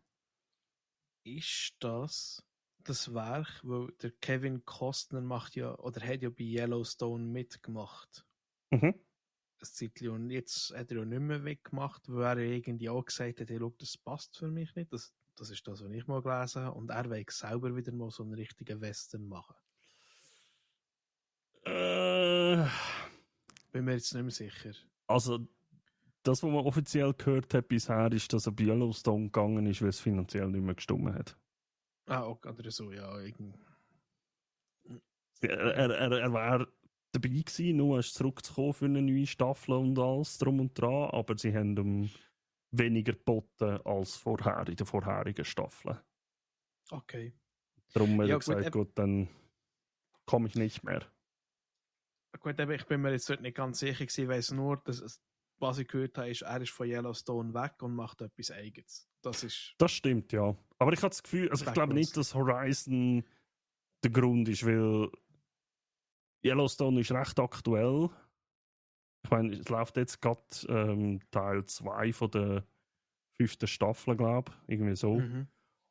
Und ich meine, das sind ja Jahre von Vorbereitung, vor allem bis so einem riesen Ding wie Horizon. Wenn sie da, also ich weiß nicht, ob es stimmt, aber der 2. Teil soll auch wieder 3 Stunden gehen. Der 3. Teil und der 4. soll dann, glaube ich, normale Spielfilmlänge haben. Ob es dann stimmt, weiß ich nicht. Aber wenn du so ein riesen Ding auf die Beine stellst wie Horizon, glaube ich nicht, dass das zum Ausstieg von Yellowstone geführt hat, weil das bräuchte halt schon viel mehr Vorarbeit. Aber ist er der Produzent von diesen Filmen? Oder hat er es geschrieben? Er ist, lass mich jetzt, also ich weiss, er ist Director. Lass mich mal nachschauen. Er führt Regie, hat am Drehbuch und an der Produktion mitgewirkt. Ja. Okay. Also wirklich überall. Na gut, wenn du Kevin Costner kennst, weißt, der macht gerne lange Filme. Aber ja. Tatsächlich auch so etwas Ähnliches wie Waterworld oder Postman sind ja eigentlich auch relativ lange Filme. Mhm. Also, aber auch das sind Filme, die macht es irgendwie zack und das sind es durch. Ja, voll. Absolut. Ja. Ja, also das ist vor allem, also das ist tatsächlich mein Highlight von dem Film, den ich gesehen habe, Horizon. Ich freue mich auf die nächste, wenn wir wahrscheinlich ein bisschen warten. Und weil wir jetzt gerade vorhin Yellowstone angesprochen haben, ich bin richtig gespannt auf wie es weitergeht dort. Ich bin die ganze Zeit am Schauen, wenn das die neuen Folgen, wenn das alles draußen ist. Ich mag nicht warten. Ich habe es tatsächlich angefangen, aber es hat mich nicht gecatcht. Ja, das kann man vorstellen. Wahrscheinlich muss ich noch mal ein bisschen in Ruhe, weil ich nachher dann plötzlich noch anders nebenbei machen. Das ist für mich meistens ein schlechtes Zeichen. Mhm. Aber ja, wahrscheinlich müssen wir wirklich noch mal ein bisschen dahinter und noch mal ein bisschen richtig darauf konzentrieren. Das Krasse ist auch, das habe ich das letzte Mal, als ich ein bisschen recherchiert habe wegen Yellowstone, also der das eigentlich macht, der Tyler Sheridan, ist kein Unbekannter tatsächlich, der hat schon viele so Sachen gemacht. Zum Beispiel er ist Drehbuchautor von Sicario und Sicario 2 gsi, von Tom Clancy's Gnadenlos. Er hat zum Beispiel, da kommen wir nachher noch dazu, Tulsa King ist ein Drehbuchautor. Der hat bei Sons of Anarchy hat er mitgespielt, zum Beispiel, aber auch bei Yellowstone und so. Also der tut Kachel etwas Krasses ist. Dem gehört die verdammte Farm jetzt, wo du dort in der Serie siehst. Und nicht nur das. Der hat das so hure clever gemacht. Dem gehört die Farm. Der hat die Farm gekauft. Ich weiß nicht mehr, wie sie heißt. Sie heißt nicht Yellowstone im echten Leben, aber es gibt die Farmen so wirklich dort. Er hat sie gekauft und hat sie nachher an der Produktionsfirma vermietet, wo er schafft, damit er diese Serie machen kann. Gut. Moment, es geht noch weiter. Jetzt haben sie ja in dieser Serie geht es ja um Ross. Ja. Die gehören auch alle ihm. Okay. Und die vermietet er auch an der Produktionsfirma. Damit sie die nutzen in der Serie. Jetzt geht es noch weiter. In dieser Serie kommt ab und zu eine andere Farm vor. Und ich glaube, die gibt es tatsächlich. Das muss ich jetzt mal schnell schauen. Ich glaube, die gibt es aber tatsächlich. Und das ist so eine ganz bekannte, berüchtigte Farm. Und zwar The Four Sixes. Ja, genau, The Four Sixes Ranch ist in King County, Texas. Okay. Die gibt es wirklich. Und wenn ich es richtig. Ja, genau. Im Mai 2021. Wer hat sie gekauft? Der Taylor Sheridan. Scheiße. Das heisst, dem gehört die auch. Jetzt geht es noch weiter. Wahrscheinlich hat er die Farm natürlich auch an Produktionsfirmen vermietet, wenn sie vorgekommen ist. Es gibt, manchmal haben sie ein bisschen Überschneidungen gehabt. Das ist voll okay. Wo es weitergeht, ist, es wird früher oder später anscheinend eine Spin-off-Serie geben, wo es um die Four Sixes Ranch geht. Jetzt kannst du dir vorstellen, wahrscheinlich, was er macht. Ja, er vermietet die Farm, seine Farm an die Produktionsfirma. Also, kein Double, weißt du? Der macht ja ein Heidengeld wahrscheinlich dort. Aber ich muss sagen, hey, gib ihm. Er macht so gutes Zeug, ohne Scheiß. Wenn ich mir die Listen anschaue, was er produziert hat, oder wo er eben mitgemacht hat, muss ich sagen, hey, ja, okay. Aber Sicario, The Last Cowboy, Tom Clancy's Gnadenlos, also Without Remorse, das ist einer der letzten Tom Clancy-Filme. Okay. Tulsa King. Das ist ja die mit dem Sylvester Stallone, wo du schaust. Ja, genau. Darum habe ich gesagt, ich komme dann nachher auch noch dazu. Genau. Okay. Also er macht schon gut. Er macht wirklich gutes Zeug, weißt du. Also ist nicht so, dass er sich einfach nur will. Er macht ein gutes Zeug. Dann ist es so fair. Voll. Ja, das war schnell ein Abschweifer, weil das habe ich mir das letzte Mal so, wenn ich ein bisschen nachschaue, habe ich das gelesen und so gedacht, what the hell, okay, gar nicht mal so dumm. Oder Ranches gekauft und so. Aber apropos Farm, von Jeremy Clarksons Farm weiss man noch nicht, wenn die 4. Staffel kommt, oder? Also die 4. ist ja jetzt in Produktion. Dort sind sie dran. Aber die 5. ist schon geplant. Die 5. ist angekündigt worden. Also es wird nach der 4., wo dann irgendwie wahrscheinlich es wird spekuliert April, Mai rum. Das ist so der normale Zeitrahmen, wie sie eigentlich immer bekommen sind jetzt, dass die 4. Staffel kommt. Und die 5. ist angekündigt. Also es geht definitiv auch nachher noch weiter. Ich würde eigentlich auch passen, weil ich meine, von den Seasons her fährst halt im Frühling an, wenn sie dann das Zeugs aussäen und nachher dann das ganze Jahr bis das Jahr abgeschlossen ist, oder? Ja, genau. Ja. Und dann bis im Frühling haben sie dann Post-Production und alles gemacht und dann können sie es rauslassen irgendwann. Ja. Nice. Voll. Freue mich drauf. Hey, ja. Ja, das sind meine Filme gewesen. Mehr habe ich nicht. Ich habe ein bisschen mehr Angst, wenn wir bei den Serien anfangen. Wie viel hast Mal schauen. du? Ach, Scheiße. Er muss zählen. 5. 5. Ah, okay, geht noch. Ja, 2.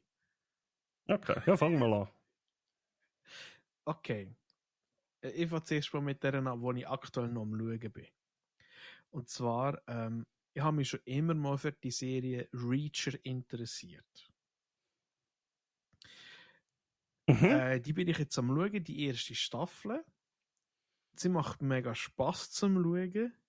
Ich muss mir aber ehrlich sagen, ich weiß im Moment noch nicht, ob ich die Filmversion vom Reacher besser finde oder ihn aus der Serie. Gemäss dem Buch ist er ja genau das, was er in der Serie ist. Ja, genau. 2 Meter groß, 1,96 Ja. Meter große Fetzen. 96 Mal. Also er ist ein verdammt sauer Tier. Aber ich finde tatsächlich, die Filme finde ich nicht schlecht. Oder auch der erste nicht mit dem Tom Cruise. Ja. Er ist auch so einer, kann ich mal schauen, wenn ich Lust habe. Aber tatsächlich, die Szene macht Fun. Vor allem, das Krasse ist, du schaust da und denkst so, super, das ist einfach nur so ein Muskelprotzo, einfach nur reinschlagen. Nein, das sehe ich eben auch etwas. Es ist, also genau darum schaue ich so gerne. Die Serie ist einfach, sie ist nicht einfach nur dumme Gewalt oder so, sondern es ist halt, ja, du meinst so, ja, erzähl. Stellt euch einfach den Monk vor, der geht prügeln. Okay. Das ist jetzt ein Vergleich, wo ich. Ja, gut. Also einfach einer, der so ein bisschen alles sieht, alles im Überblick hat und irgendwelche Schlüsse zieht, wo du dir selber denkst, was der hell, wie kommt er auf das? Und dann ist einfach reinschlagen. Okay, das hat jetzt nicht gedacht, aber ja, ist gut.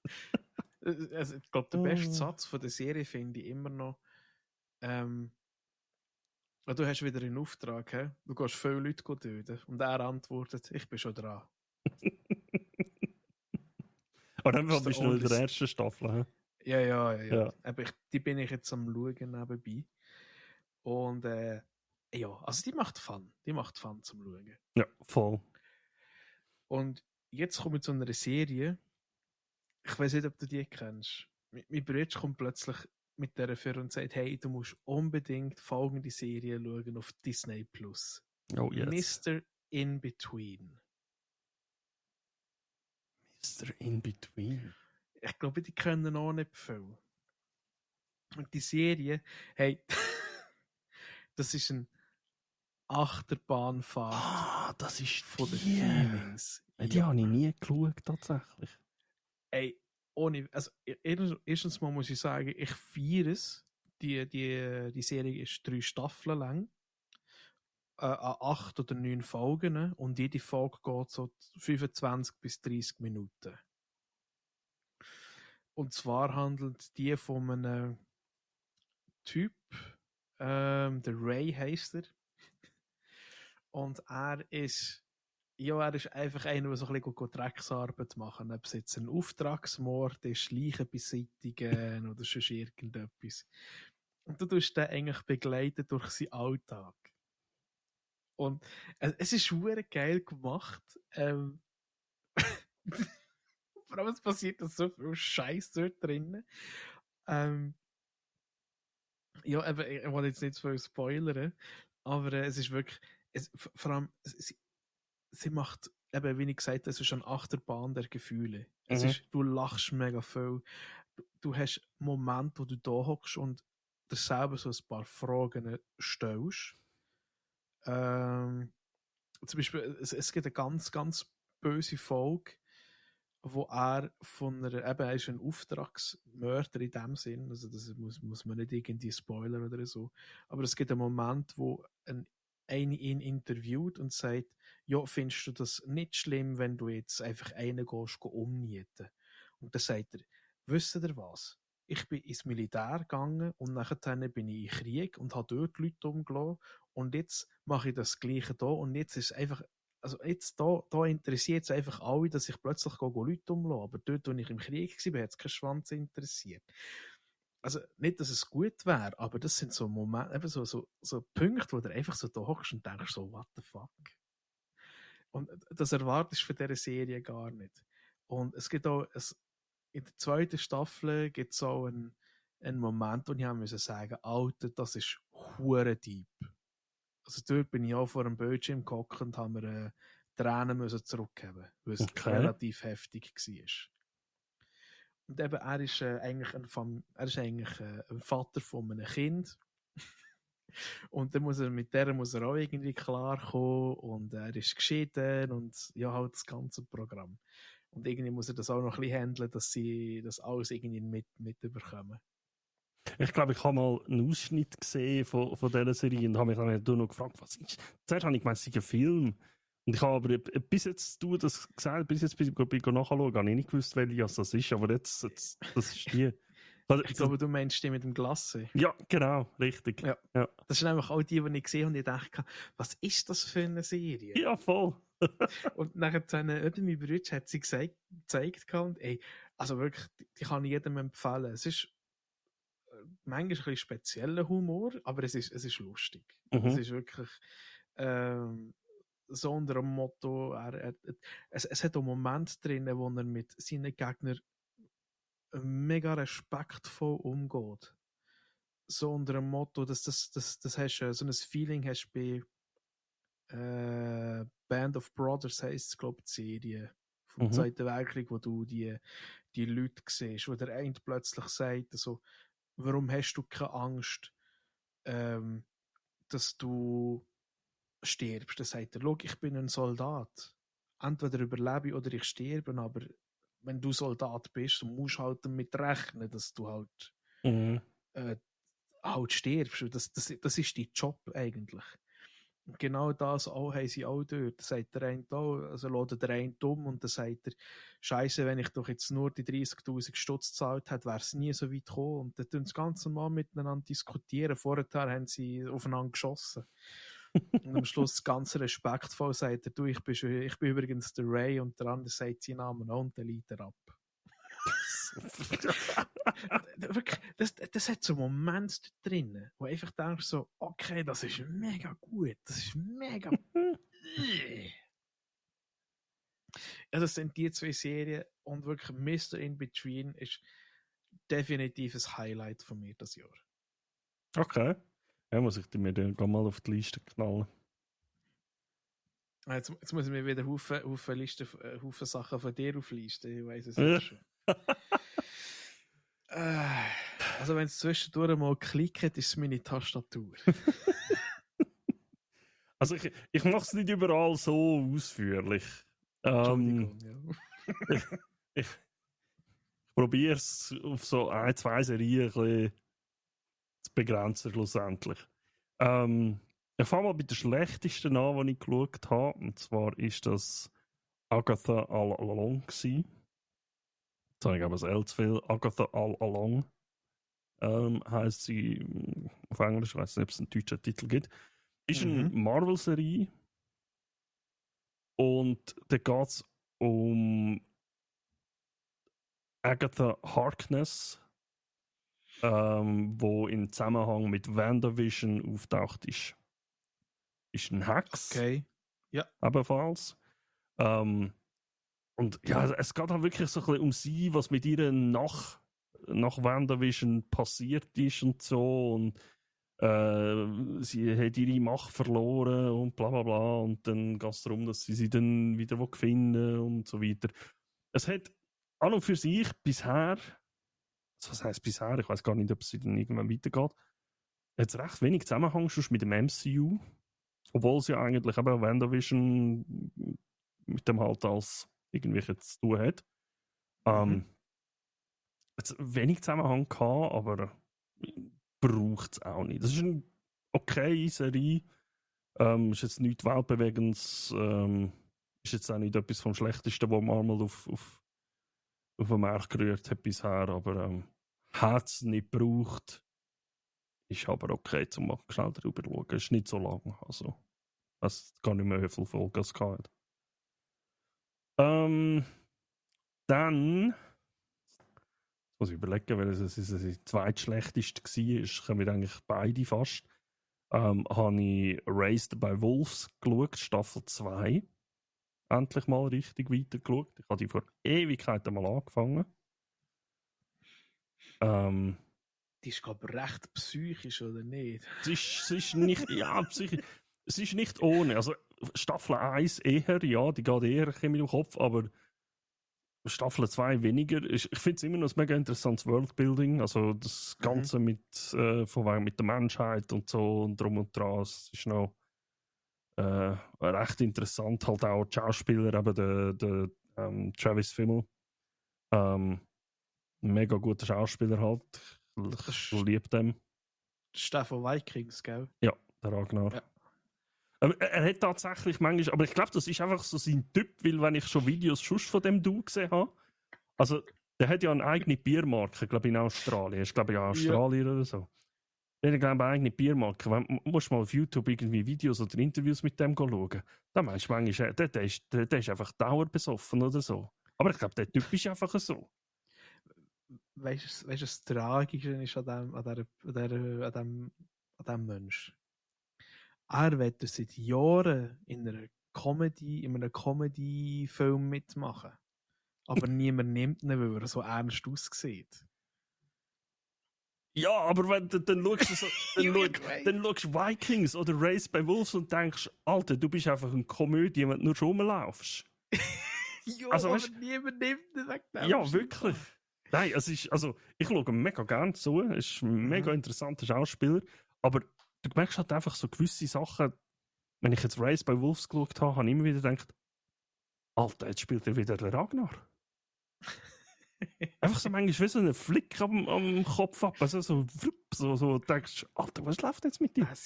Aber ich glaube, das ist einfach er und es passt aber trotz allem zum Charakter, den er spielt. Ja, also, wer so ein bisschen auf Sci-Fi steht, so ein bisschen eben alternatives Worldbuilding oder wenn ich dem sagen ich weiß auch nicht.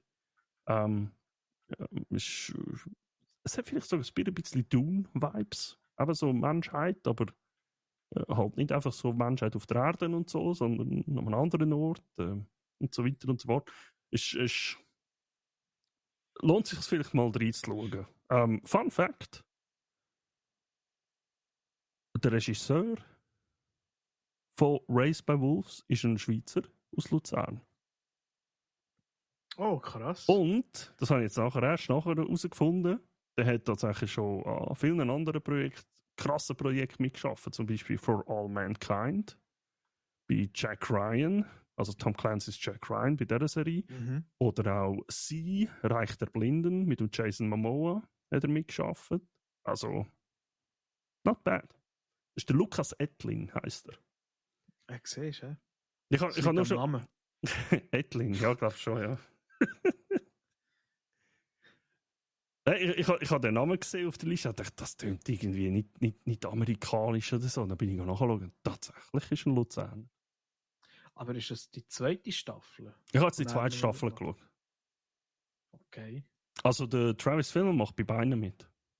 Ja. Aber der hat aber nur bei den 2 letzten Folgen hat er, glaube ich, mitgemacht, der Lukas Ettlin. Das kann sein. Ich habe wahrscheinlich einfach die letzte Staffel nachher, also ja, es kann sein, dass ich die letzte Ding nachher geschaut habe. Sonst ist die Serie vom Ridley Scott, ja. Also als Produzent und so.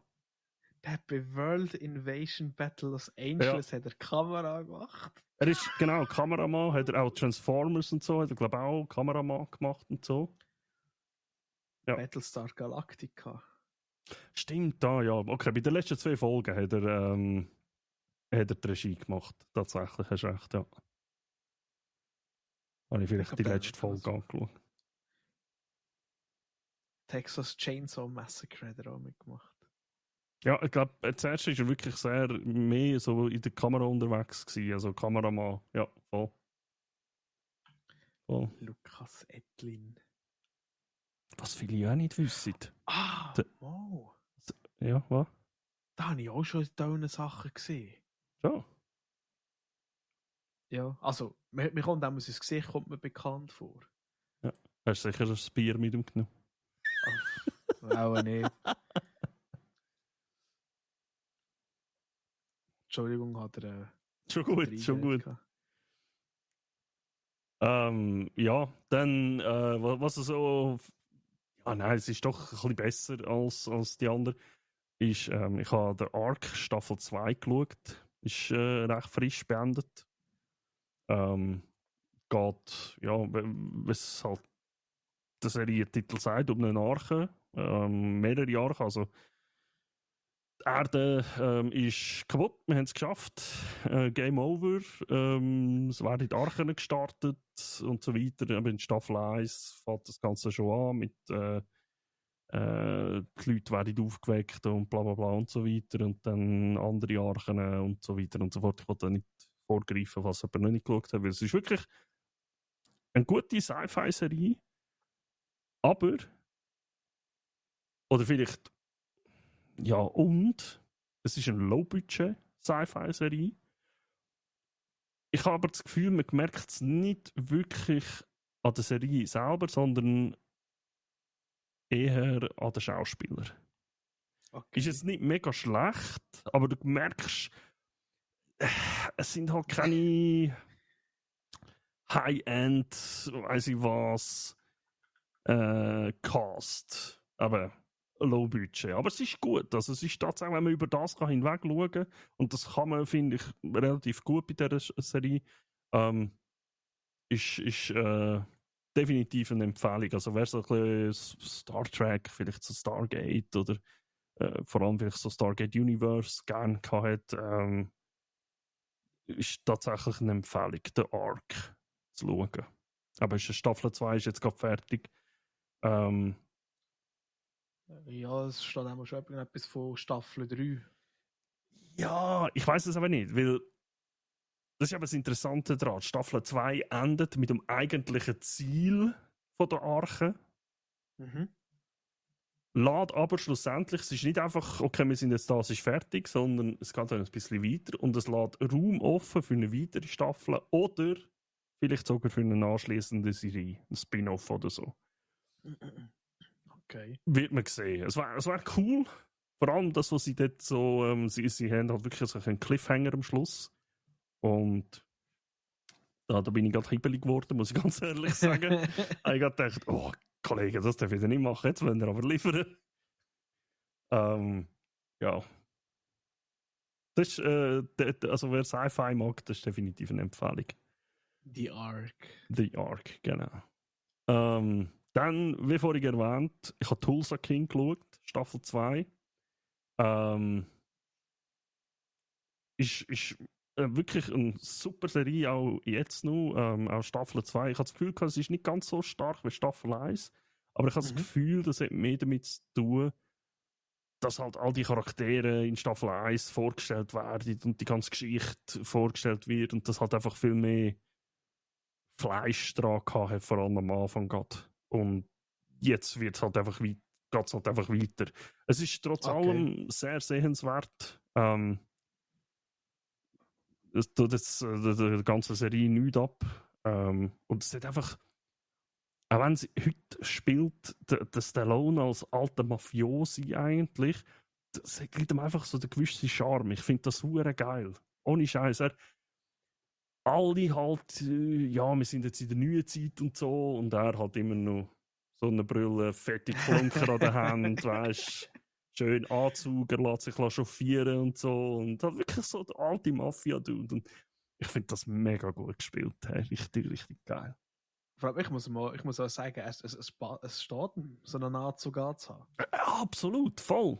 Er bringt es voll gut über. Richtig nice. Das ist halt eben schade, dass ich das so nicht kann schauen. Ich muss da wieder Paramount. Warte, geht ja. Ja, irgendein andere Weg.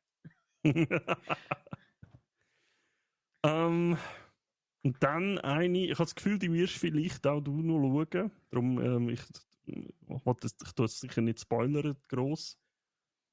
Aber ich habe den Penguin geschaut. Ja, die werde ich definitiv. Oder wie der Tom Hiddleston sagt, der Penguin. Penguin. Nein, das ist doch der Dings. Benedict Cumberbatch. Ah, stimmt, ja, das war der Cumberbatch gewesen. Stimmt, hast recht. Das habe ich voll verwechselt. Tom Hiddleston, ist das. Wer ist der Tom Hiddleston? Ist das nicht der. Nein, das ist der Tom Holland. Tom Hiddleston. Das ist der Loki. Das ist der Loki, ja, genau. Ja, nein, ja, hast recht, der Benedict Cumberbatch. Ja, voll. Ja, der. Das ist voll Penguin. Das ist einfach immer. Ich kann sie durch Pinguin nicht mehr lesen. Ich höre einfach immer nur den Penguin. Penguins. Also, wenn ihr nicht wisst, über was wir reden, geht einfach mal Benedict Cumberbatch Penguin go YouTube. Könnt mal bei YouTube suchen. Dann wisst ihr, was wir meinen, warum Penguin. Der Penguin. Aber ich mag mich noch erinnern, hast du Gotham geschaut? Nie fertig. Das muss ich aber wirklich mal noch fertig schauen. Ich muss auch noch die letzte Staffel schauen, aber dort muss ich auch sagen, die ganzen bösen Charakter, die sind so interessant geschrieben eigentlich. Das ist eine fabelhafte Serie. Ich habe tatsächlich, währenddem ich Penguin geschaut habe, ein paar Mal an Cobblepot bei Gotham gedacht und dachte, das wird halt ganz anders. Also, einerseits ähnlich, aber trotzdem wieder ganz anders dargestellt. Halt auch von der Figur her passt er halt nicht zu dem, was man vom Penguin von früher halt noch im Kopf hat. Ja, das ganze Zeug kommt, glaube ich, erst in der 6. Staffel, wo sie wirklich völlig am Übergehen sind. Ja, ich weiss tatsächlich nicht. Ich muss mal schauen, wie weit ich geschaut habe. Ich weiss es gar nicht mehr. Oder Anführungs- und Schlusszeichen Joker am Schluss sieht an einer gewissen Joker-Figur dann ähnlich. Ja, den habe ich mal gesehen, ja. Ja. Aber zu der Serie, es ist richtig, richtig gut. Also wirklich sehr gut. Auch ein absoluter Hammercast. Also ganz stark. Ich meine, fucking Colin Farrell, den du einfach wieder nicht erkennst. Hey, ich habe so manchmal habe ich einfach schnell Pause gedrückt. Ihr seht es nicht, aber ich habe so 2 Finger genommen und einfach nur so abdeckt alles, dass ich nur noch seine Augen sehe und habe probiert zu kennen, erkennt man ihn oder nicht. Aber ey, das Colin ist so Farrell, gut gemacht, das Ding. Das ist richtig krass. Und sie vor allem, die Schauspielerin heißt Christine Milioti.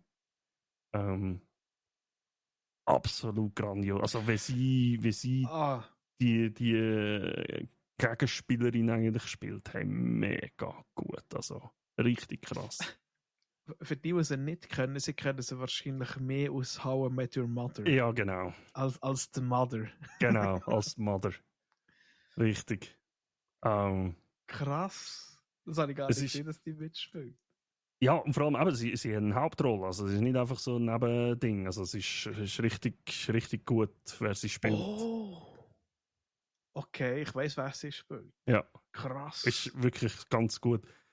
Ich finde es vor allem richtig gut an dieser Serie ist, sie fokussiert sich mega auf Charakter. Die Serie. Halt das wirklich, ist geil. Es geht mal nur um einen Pinguin. Es geht mal nur um sie. Es ist wirklich, man erlebt, aber wie er. Das findet ja alles vor dem Film statt. Okay. Vor dem Batman statt. Das ist unter anderem ein Punkt, den ich hingeschrieben habe. Schade, Doppelpunkt, kein Batman. Ja, gut. Aber ja. Wobei, man kann sagen, also, ich finde der neueste Batman jetzt mit dem. Wie heißt er? Ja, mit dem Vampir-Dude da, sag's einfach. Pattinson. Ja. Robert Pattinson, ich finde das super. Ja, er ist halt etwas anderes. Ich setze immer nur Dark Knight Trilogie einfach über alles. Das ist ja das Beste. er ist halt, ich finde, er ist halt mehr wirklich im Batman, also im Bett. Er ist im Batman. Nein. Ah nein, stimmt nicht. Ich habe im Fall, by the way, gerade etwas Falsches gesagt. Es Okay. findet eine Woche nach den Events von The Batman statt. Ah, okay. Okay, ja. Spannend. Ah, der zweite, jetzt habe ich vielleicht ein Zurückmann gemacht. Batman 2 findet nachher statt. Also es ist ein Prequel zu Batman 2. Der kommt ja aber noch nicht raus, oder? Also, ich wüsste jetzt nicht, wenn das da rauskommt. Im 26. glaube ich. Ist er angekündigt. Okay. Oder so. Oder im Moment, glaube Nee, aber ich finde es cool, allgemein, es ist halt mehr so ein bisschen, es ist schon wirklich, dass der Batman nicht da ist, der einfach rausgeht und prügeln, sondern er ist wirklich ein Detektiv. ich. Ja, Und wenn er muss prügeln, dann prügelt er, aber sonst macht er es eigentlich nicht. genau. Er ist halt hier mal kurz ein bisschen Nostalgietrip eingebaut. DC Comics heißen DC Comics, weil es Detective Comics. Oh shit. Und das ist der Batman damals halt, ist der Detective gsi. So Ja. hat das dort eigentlich ist so ein bisschen, ja, so geschlossen. Ich finde nicht, er wird viel zu fest auf seine Twilight-Filme reduziert. Pattinson. Der hat Filme Ja. gemacht, da müssen sagen, bro, what the fuck ist das? Also ich habe einen Film, ich kenne ihn genau noch aus einem anderen und den habe ich aber dann nicht einmal gesehen, der Leuchtturmfilm da. Ich habe ihn gesehen. Ich glaube, den hast du mal erzählt. Der Film ist nicht schlecht. Ein Tenet spielt er auch mit. Dort Oh hat er ja, aber eigentlich stimmt. eine Nebenrolle. Voll, ja, voll. Das ist Dort ist recht. er aber eigentlich auch nicht schlecht. Ja, das ist recht. Tenet spielt er auch mit. Ja. Ist wie so ein Casey Affleck, er macht überall mit und keiner weiß es.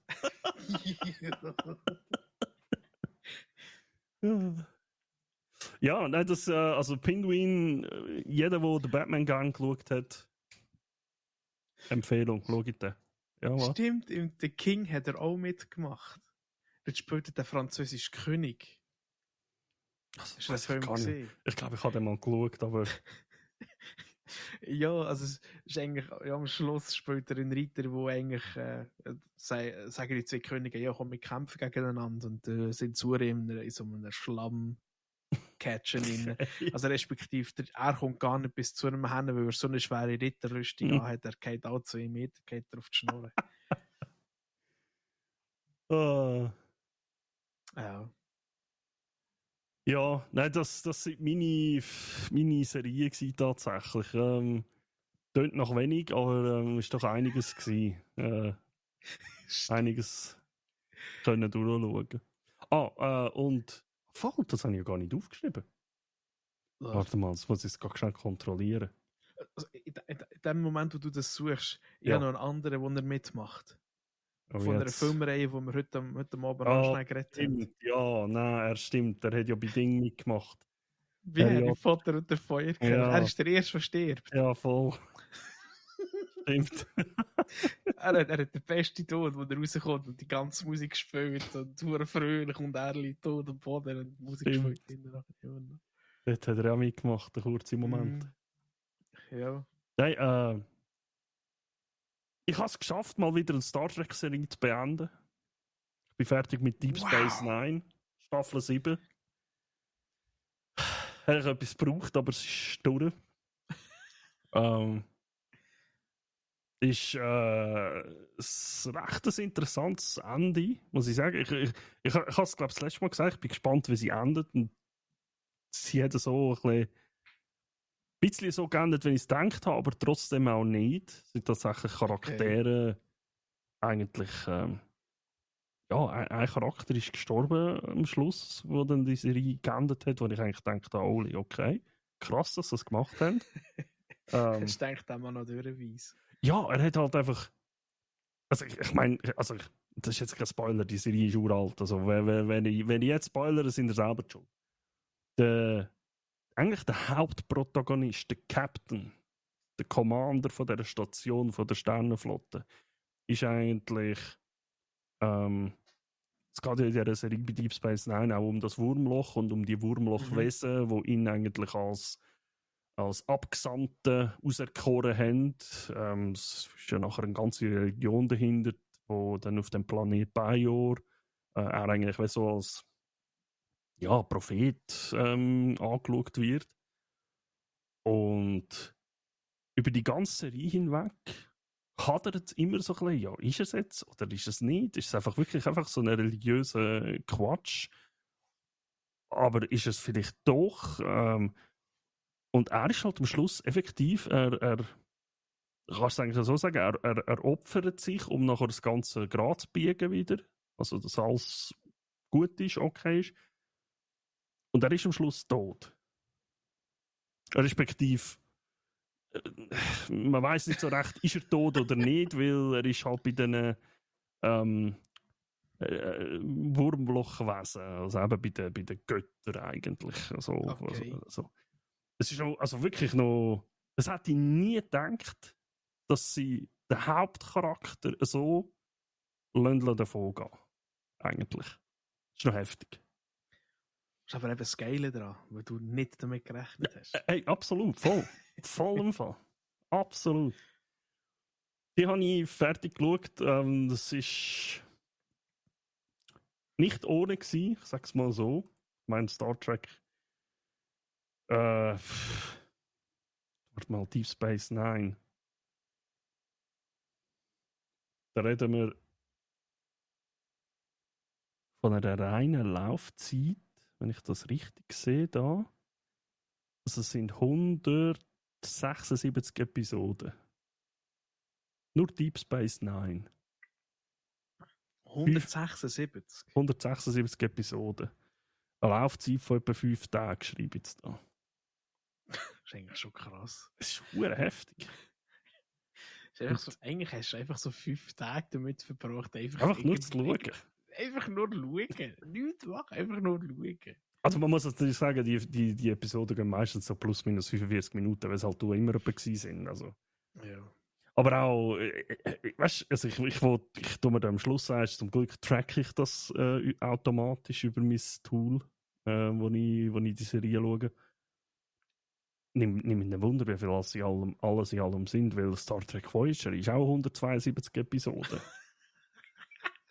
Und ich habe das letzte Mal geschaut und gedacht, da bin ich jetzt ja Staffel 5, habe ich sicher nicht mehr so viel zu schauen. Und ich sehe, keine Scheiße, da gibt es noch Staffel 6, Staffel 7. So, Da sehen das, liebe Zuhörer, oder respektive da hören das. Siehst ein bisschen schwierig in einem Podcast. Aber was der Jack alles auf sich nimmt, ja, nur damit er euch kann so eine Serie empfehlen kann, das heisst, ihr müsst schauen. Nein. Also, aber ich mache es ja einfach, weil ich mir das eigentlich schon lange mal vorgenommen habe. Ich bin halt ein riesen Sci-Fi-Fan. Stargate ist immer noch meiner Meinung nach das Maß aller Dinge. Auch nachdem ich Star Trek und alles gesehen habe jetzt mittlerweile, muss ich sagen, ja, meiner Meinung nach ist Stargate immer noch geiler. Aber ich habe es das letzte Mal schon mal gesagt, ich würde es wahrscheinlich wieder sagen, ich verstehe die Faszination von so vielen Leuten hinter Star Trek mittlerweile. Ich vergleiche es gerne mit Herr der Ringe, mit der Größe der Welten und alles, Ja. mit den Rassen, mit der Sprache, mit allem. Klar, ist vielleicht nicht alles so ins Detail ausgearbeitet, wie jetzt bei Herr der Ringe oder so, aber holy, was das für eine Größe halt annimmt, das ist halt unglaublich. Weißt, vor allem auch, ich glaube, auch Herr der Ringe hat einen, weißt du, für das es du hast eine Beschränkung bei Herr der Ringe. Du hast irgendwie so 2, 3 Welten, die du hast. Du hast eigentlich Mittelerde und dann dort, wo die Elfen hingehen. Nicht am Vorne. Nein, Also ich weiß, was man. Ja, aber das ist auch etwas. Das ist auch etwas, es gibt, glaube ich, irgendwann gibt so eine Schrift, die beschreibt, dass es. Das kommt mir jetzt gerade in den Sinn, weil du vorher von inneren Erden und so geredet hast. Es gibt anscheinend Herr der Ringe Wesen, die im Inneren von der Erde wohnen, die so schlimm sind, dass niemand irgendeinen Namen für sie hat. Mhm. Ich habe von denen habe ich auch schon mal gelesen. Ich glaube, ich glaube, der Einzige, der das mal erwähnt, ist der Gandalf. So unter dem Motto, das gibt Wesen, das ist viel schlimmer. Eben über die redet man nicht. Weil sie keinen Namen haben. Mhm. Krasser Scheiß. Ja, aber das sind so meine Serien gewesen, wo ich mir während meinem Kranksein unter anderem einverleibt habe. Das ist Das doch war geil. richtig nice gewesen, tatsächlich. So. Ich glaube, ich muss auch wieder mal krank sein. Ja, nein, also es ist wegen dem will ich es Nein. nicht, aber ja.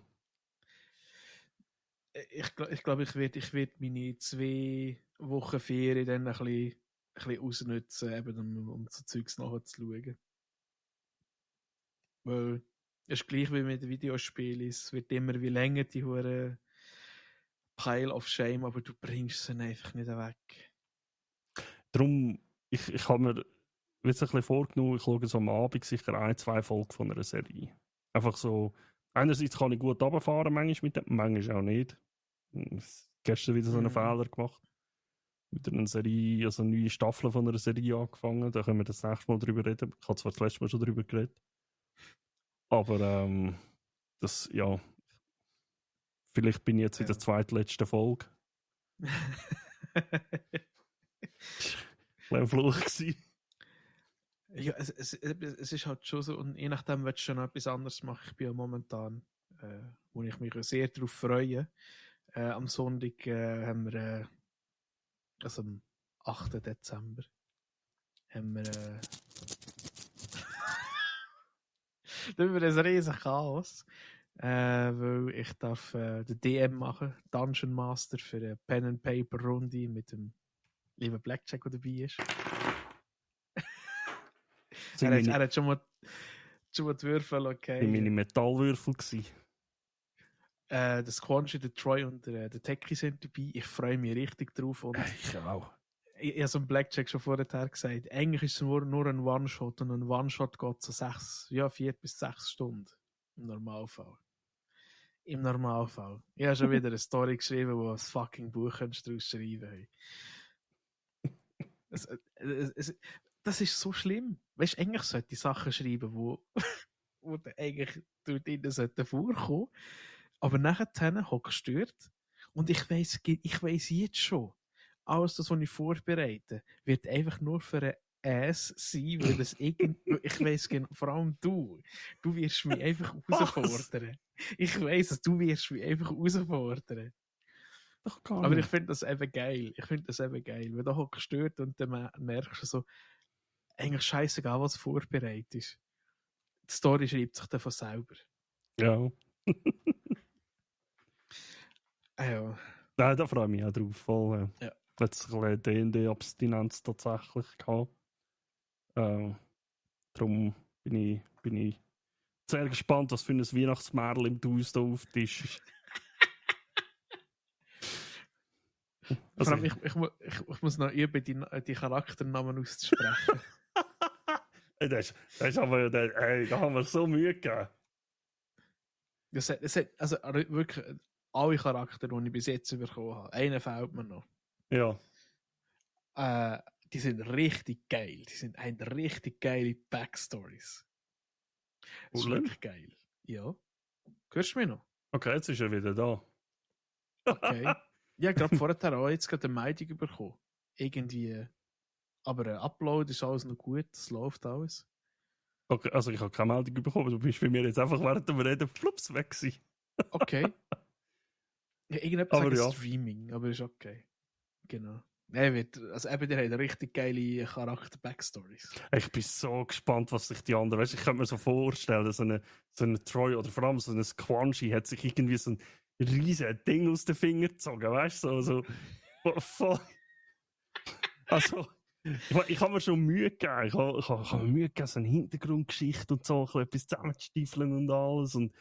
Aber der Franzli Flatterflink. Und der Franzli Flatterfinger. Ja, Genau, der Franzli äh, Flatterflink.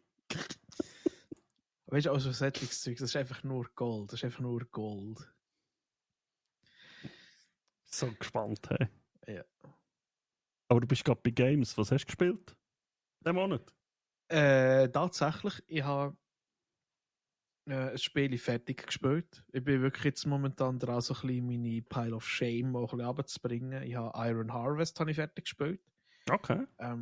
Das ist das Strategiespiel so nach dem Ersten Weltkrieg, wo so ein bisschen Steampunk angelegt ist. Das ist ey, die letzte Kampagne, das ist die von den Sachsen.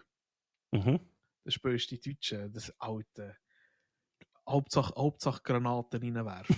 Und vor allem die ersten 2 Missionen, du wirst einfach nur überrannt. Du so, wow, easy, ich spiele hier auf Licht. Du hast hohen Stress. Okay. Und also eigentlich, es ist wirklich eine mega geile Story. Ja, schade, dass sie eigentlich mit drin eigentlich so abhängt. Es gibt noch Ja. ein DLC, aber das habe ich mir jetzt noch nicht gekauft. Weiß ich halt noch nicht. Und da habe ich eine alte Liebe wieder ein bisschen gefunden. Das Spiel jetzt zwischendurch. Habe ich letztes Mal in meinem Stream gespielt.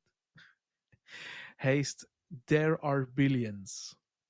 Das habe ich mal irgendwo mal bei einem Streamer auch gesehen. Das ist das, wo du so eine Festung hast und da habe ich viel Viecher. Das ist das. Ja. Vor allem, jetzt eine Runde fertig gemacht. Und also, die Situation ist ja so irgendwie eine Seuche ausgebrochen, Zombie-Apokalypse, bla bla bla. Und du musst halt, also es gibt Kampagnen, ich habe jetzt halt einfach immer so offene Spiele gespielt, wo es einfach darum geht, du musst eine gewisse Anzahl Tage überleben. Mhm. Und in einem gewissen Rhythmus kommen immer wieder Horden von Zombies. Und ich habe da aufgebaut, easy, bin eigentlich immer gut durchgekommen. Dachte, hey, jetzt schaffe ich mal die 150 Tage auf der einfachsten Stufe. Habe überall ausgebaut und habe ich eine Ecke gehabt, und ich dachte, ja, da kommen sie eh nicht. Genau, der Witz. Vor allem, sie sind nicht von dort gekommen, sie sind von überall gekommen. Ach so. Von jedem scheiß Ecke. Und das Problem ist in diesem Spiel, wenn sie einmal in einer Basis sind, das ist dann nachher nicht einfach, ja, du tötest sie und dann ist gut. Mhm. Das Schlimme ist, wenn die ein Gebäude von dir befallen, kommen aus diesem Gebäude neue Zombies raus. Oh. Also das ist wirklich, wenn die einig drinnen sind, das ist wie so eine Welle. Du kannst nachher dann unten noch auf der Minimap schön zuschauen, wie einfach alles, das was grün ist, plötzlich rot auffliegt. So gut.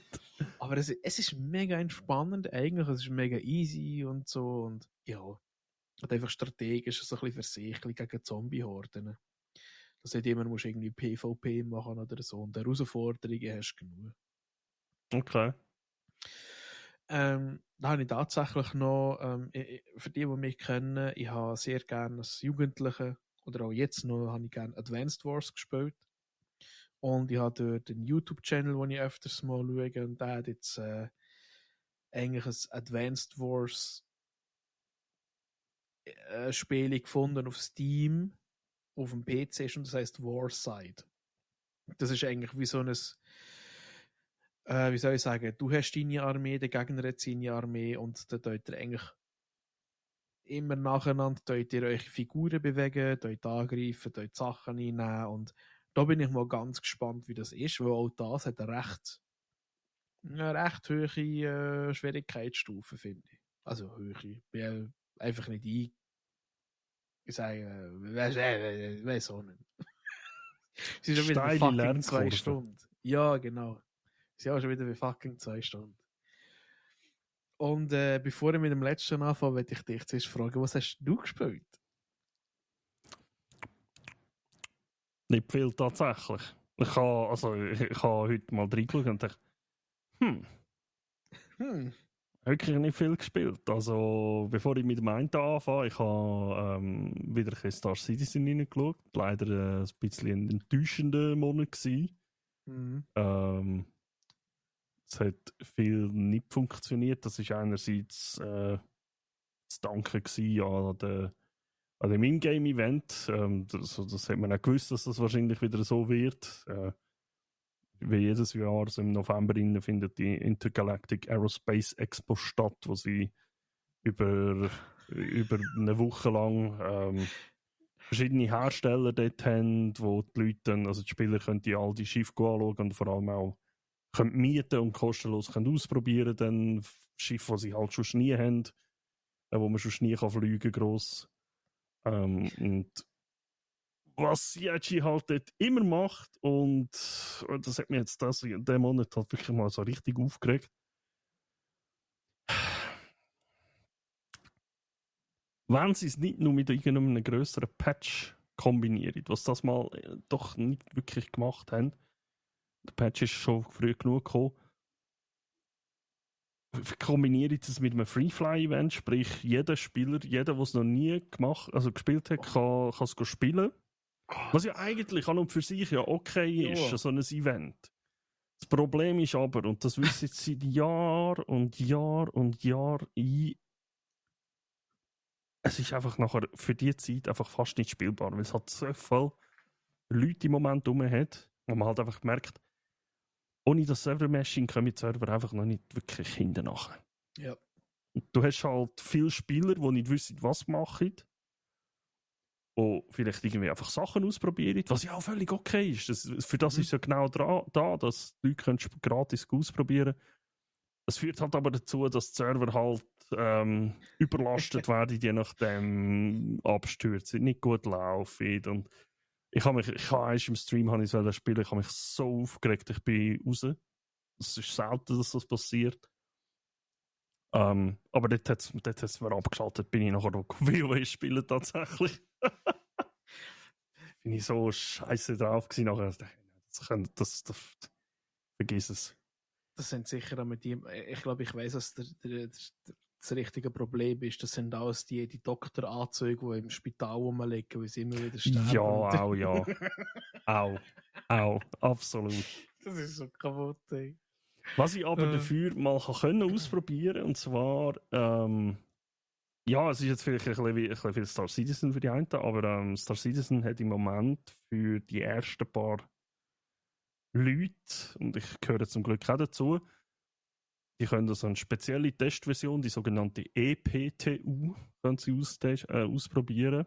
EPTU, vielleicht zur Erklärung, das Live-Spiel, dort wo man immer spielen kann, das ist PU, das Persistent Universe.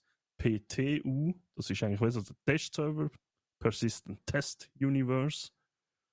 Und EPTU ist eigentlich, wenn du weißt, also, wenn PTU nicht gut gelaufen ist, musst du in der EPTU damit rechnen, dass es einfach nur schlimmer ist.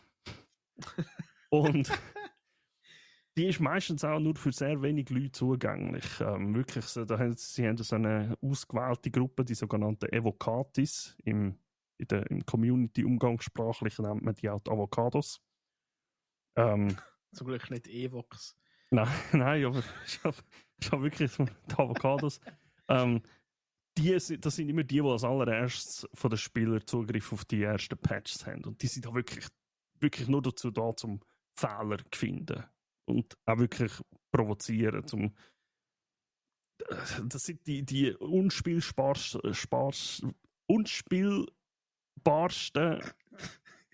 Patches. So, jetzt habe ich es gaxen. Was es gibt. Halt wirklich gefüllt mit Bugs und allem drum und dran. Und jetzt haben sie ein EPTU von der Version 4.0 aufgeschaltet, vor einem Monat etwa, für die ersten Leute. Und zwar nicht nur für die Evocatis, sondern auch für die Wave 1. Das ganze Testprozedere ist ein riesen Ding dahinter. Ab wann gehörst du zu der Welle 1, ab wann zu Welle 2, 3, 4. Sprich, wie früh kommst du zu den Patches. Ich habe, durch das, dass ich so lange schon supporte und auch subscribed habe und so, gehöre ich zu der Welle 1. Das heisst, nach der Evocatis komme ich eigentlich nachher schon dran und wir können jetzt mittlerweile den 4.0 Patch testen, was tatsächlich recht nice ist eigentlich, weil der 4.0 Patch ist der nächste grosse Schritt eigentlich in Star Citizen. Okay. Wir reden davon, jetzt sind wir immer auf ein Sonnensystem beschränkt gewesen. Wir hatten einen Stern gehabt, Planeten, Monde und allem drum und dran. In 4.0 kommt das zweite Sonnensystem, Pyro, dazu. Das ist ein sogenanntes Unlawful Sonnensystem, ein Piratensystem, kann man sagen. denen gibt es eigentlich kein Gesetz, also es gibt keine Polizei so wirklich, sondern die Stationen, die Outposts gehören halt an den Fraktionen und wenn du bei dieser Fraktion gut gestellt bist, darfst du dort hin und wenn nicht, dann wirst du halt beschossen. Das ist halt Pech. Das kommt als nächstes mit 4.0 und man kann jetzt nicht einfach so von sagen, ja, okay, ich will jetzt dort oder dort joinen, sondern man fliegt dann halt effektiv vom einen Sonnensystem eigentlich wird so ein Wurmloch an, so ein Jump Point nennt man das, kalibriert das. Also ich habe das mal machen, das ist richtig geil gemacht in-game tatsächlich. Ich habe das wirklich, einmal habe ich es richtig testen. Und dann springst du nachher durch das Wurmloch durch und auch dort musst du selber navigieren und du kannst aus dem Ding wieder rausfliegen und dann landest du irgendwo, mega weit weg. Wenn du Pech hast, kommst du nicht mehr zurück, weil du einfach zu wenig Most hast. Und ja, dann springst du dort durch das Wurmloch, kommst, wenn du Glück hast, am anderen Ort wieder raus und bist im neuen Sonnensystem. Und das Ganze kombiniert vor allem technisch im Hintergrund mit dem Server-Mashing. Sprich, jetzt haben wir immer auf einem Server gespielt. Ein Server, der war beschränkt auf plus minus 100 Leute. Mehr hast du eigentlich nicht auf einem Server gehabt. Mhm. Das heisst, du hast auf einem Server sein mit 100 Leuten, ich kann auf einem Server sein mit anderen 100 Leuten derzeit. Mit 4.0 kommt Server-Mashing rein, sprich, es wird auch dann noch Limitierungen geben, aber es ist ein grosser Server, oder sie nennen das Shard. Es gibt einen grossen Shard mit mehreren Servern in diesem Shard drin. Das heisst, ein Server in diesem Shard kann zum Beispiel einfach zuständig sein für einen Planet. Einfach alles, was auf dem Planet abgeht, jeder Spieler, der dort hingeht, ist auf dem Server. Wenn du jetzt von dem Planeten wegfliegst, zu einem anderen, wechselst du den Server. Du merkst das aber nicht. Es ist völlig seamless. Das ist krass, hey. Ich habe das testen tun und es ist richtig krass, wenn du wirklich, ich bin dort, man muss nicht vergessen, es klingt jetzt nach einer kleinen Zahl, aber es sind, ich glaube, 150 Leute auf dem kompletten Chart gsi, wo ich gespielt habe damals, wo ich einfach können spielen. Und auf meinem eigenen also auf meinem Server dort, wo ich gerade war, sind nur 36 Leute gsi. Aber das heisst, ist geil. Es ist richtig nice, also wirklich, es wird halt alles mega verteilt und das soll dann schlussendlich auch recht dynamisch sein. Das heisst, wenn mega viele Leute an einem Ort sind, geht das dann vielleicht aber bis zu einem Bereich auf einem Planet, wo ein Server verwaltet. Weil es halt einfach gerade so viele Leute hat. Und, also wer es interessiert, wer den technischen Hintergrund ein bisschen interessiert, der kann sich gerne mal auf YouTube schlau machen. Sie haben sehr interessante Videos dazu aufgeschaltet.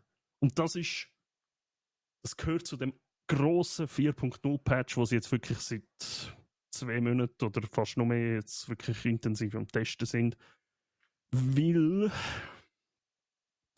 das Ziel ist eigentlich, dass sie den auf Ende Jahr rauslassen. Das wird langsam ein bisschen eng. Ja, das sehe ich aber auch, weil es funktioniert sehr viel noch nicht so wirklich richtig. Also, ja. Es funktioniert, aber macht noch sehr viele Probleme. Ich habe jetzt diese Woche mal einem Streamer zugeschaut, einem englischen, der eigentlich fast nur drauf spielt im Moment. Die haben mega Desyncs gehabt. Also wirklich, er hat das Schiff gekapert von 2, also sprich Cloud, die sind dann gestorben, haben dann aber ihren Respawn-Punkt im Schiff gehabt.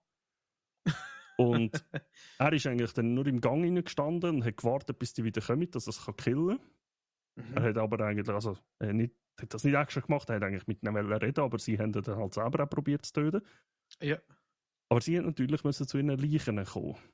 Jetzt hat er aber die ganze Zeit Schiss gehabt, weil er gewusst hat, hey, wir haben so eine riesen Desync, die können eigentlich aus ihrer Sicht an ihm vorbeisprinten und ihn hinterrücks erledigen. Oh, bevor er es überhaupt sieht, weil der Desync halt so gross ist. Und das ist ein riesen Problem im Moment, wo das Ganze mit sich bringt gerade.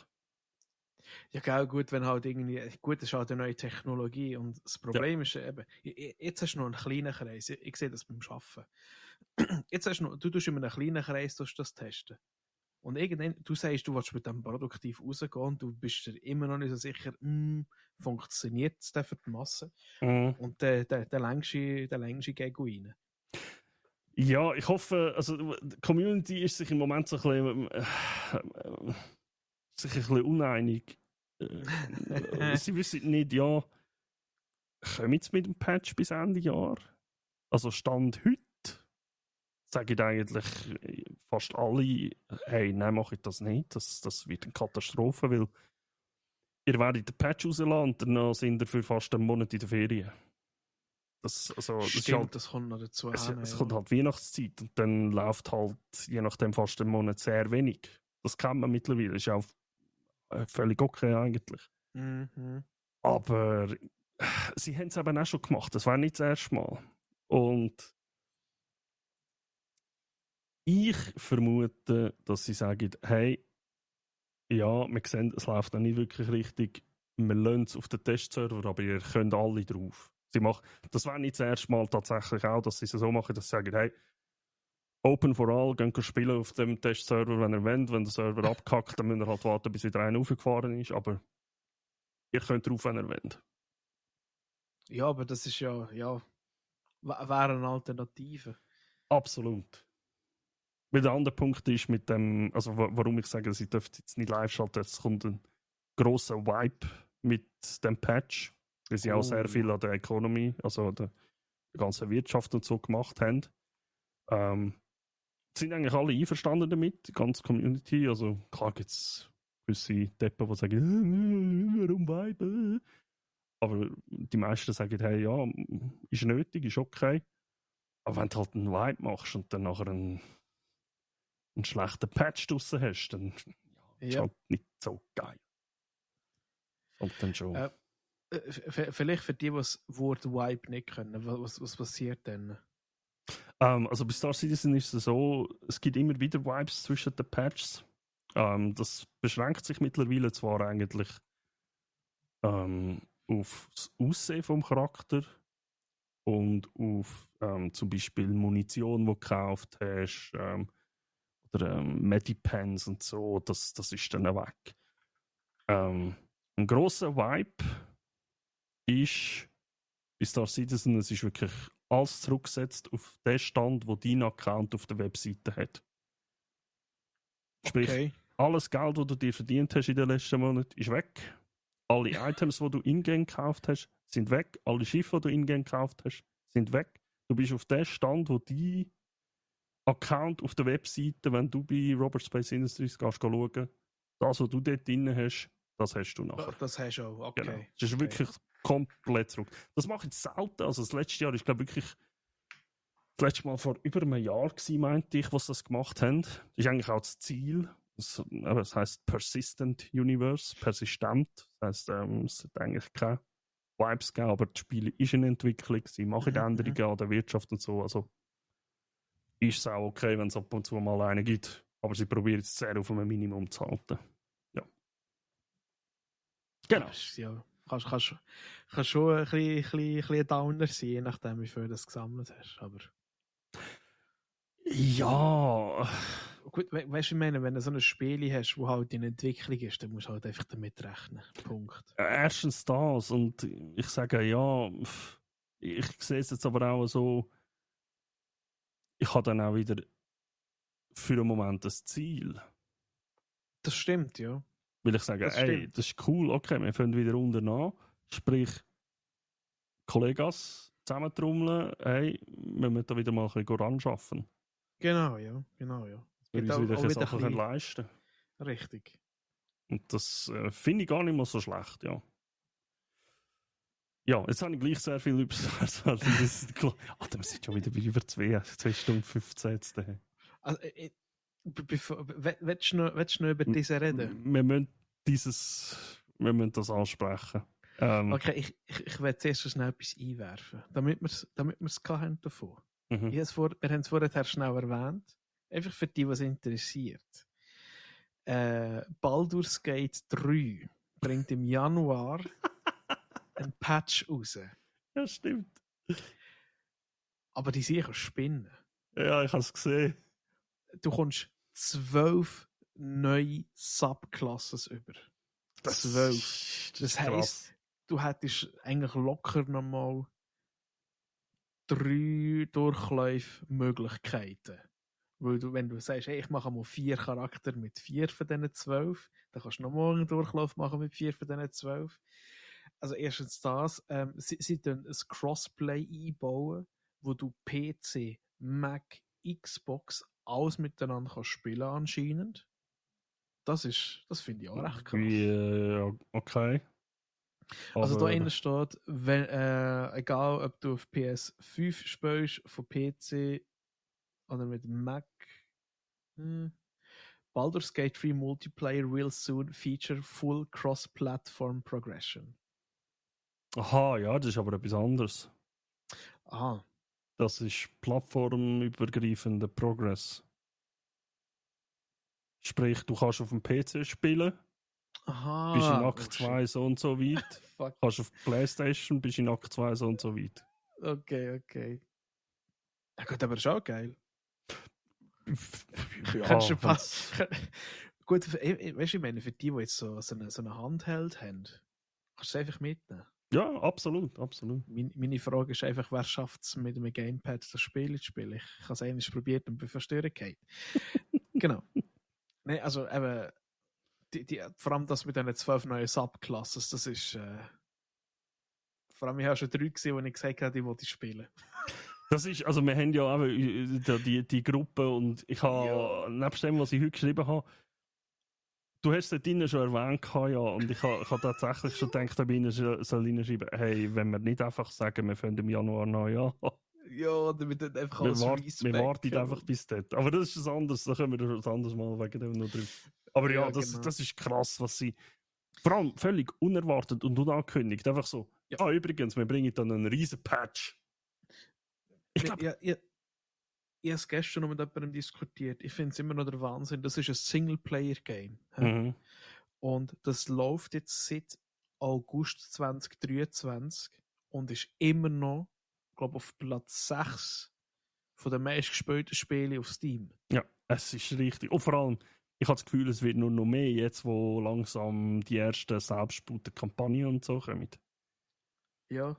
You've uploaded more. Die haben über 30.000 Mods, 3.000 Mods aufgetatscht. Und and created a spell to turn your enemies into cheese. Das ist Settings-Zeugs. Eben, das ist der Wahnsinn. Aber ich sage es immer wieder, Larian Studios hat es halt einfach richtig gemacht. Ja. Sie haben ein Spiel rausgebracht, das gut ist, das wirklich sehr gut ist, für 70 Stutz. Und nachher halt einfach gesagt, schaut, feel free. Ja. Und ich glaube, wenn wir mit unserer Runde fertig sind, und ich das erste Mal wirklich eine Runde machen.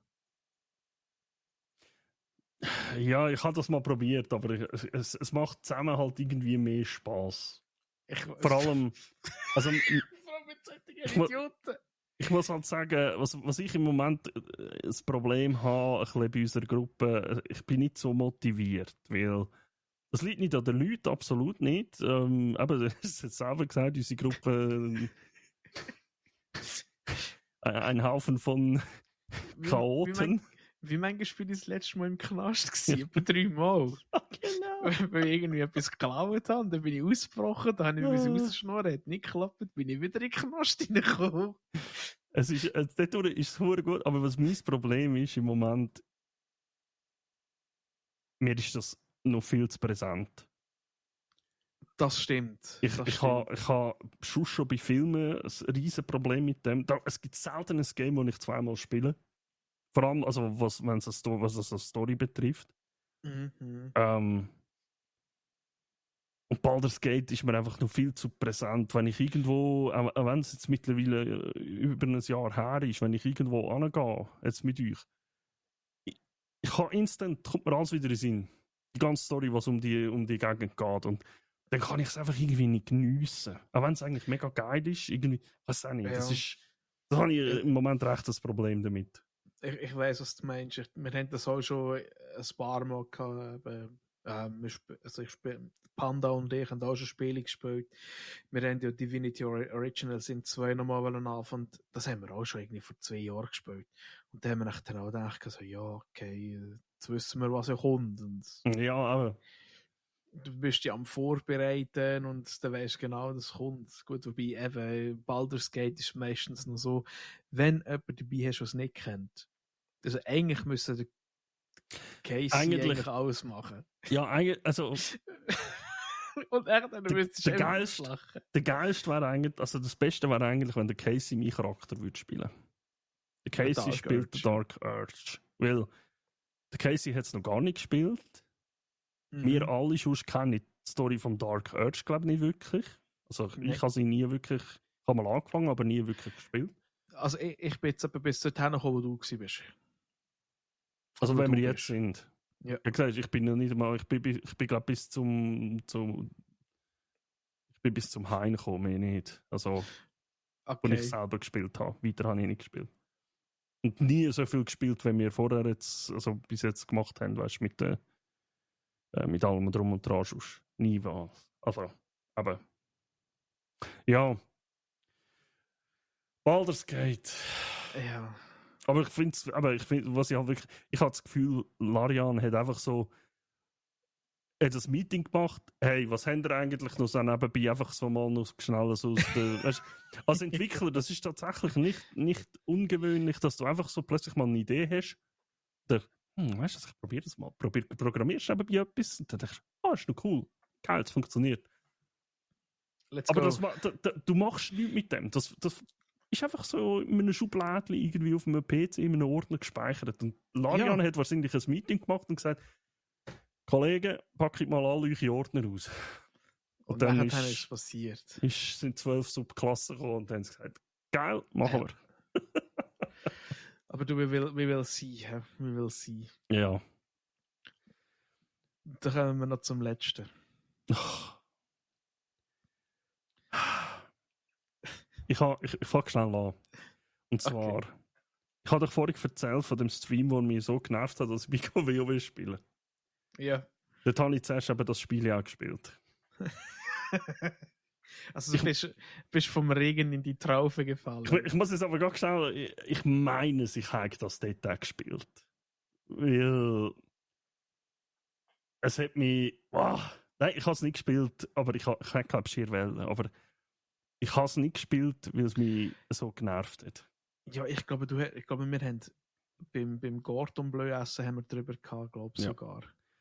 Dass du gesagt hast, eigentlich hättest du das sogar noch spielen, aber ich glaube, das wäre so wie ein Doppelschlag in die Fresse gewesen. Also du hast es nicht so erzählt, aber so ist es mir reingekommen. Dass du dann gesagt hast, nein, machen wir nicht. Der Punkt ist, also wir reden über den Farming Simulator 25. Und zwar warum wäre das so ein Schlag in die Fresse gewesen? Für mich persönlich ist das ein richtig enttäuschender Start gewesen. Ja, eine Tough Box haben am Anfang, ja, das hat ja 22er gehabt, ist okay. Aber die Anzahl an Bugs und vor allem was für Bugs das manchmal hatte, da muss ich einfach sagen, da nehme ich schwer. Und zwar hat es einfach den Anschein gemacht, und das habe ich auch dort im Stream gesagt, Giants hat ein Update gemacht von ihrer Engine. Es sieht super aus, wirklich. Also im Vergleich zum 22er mit dem Wettereffekt und allem drum und dran, wirklich. Es hebt sich hervor, es ist wirklich gut. Aber für mich hat es den Anschein, dass sie einfach so viel Gewicht auf die Engine-Updates gelegt haben, dass einfach alles andere zu kurz gekommen ist. Halt einfach viele Sachen so verpackt rauskommen, wo ich muss sagen, hey Kollege, also das sollte eigentlich jedem auffallen, der das einig spielt. Habt ihr das nicht einig getestet, oder was? Und das ist tatsächlich, ich mache das selten, aber ich bin im Forum schauen von Giants, vor allem eigentlich, weil ich schauen wollte, ob sie etwas geschrieben haben wegen einem Patch.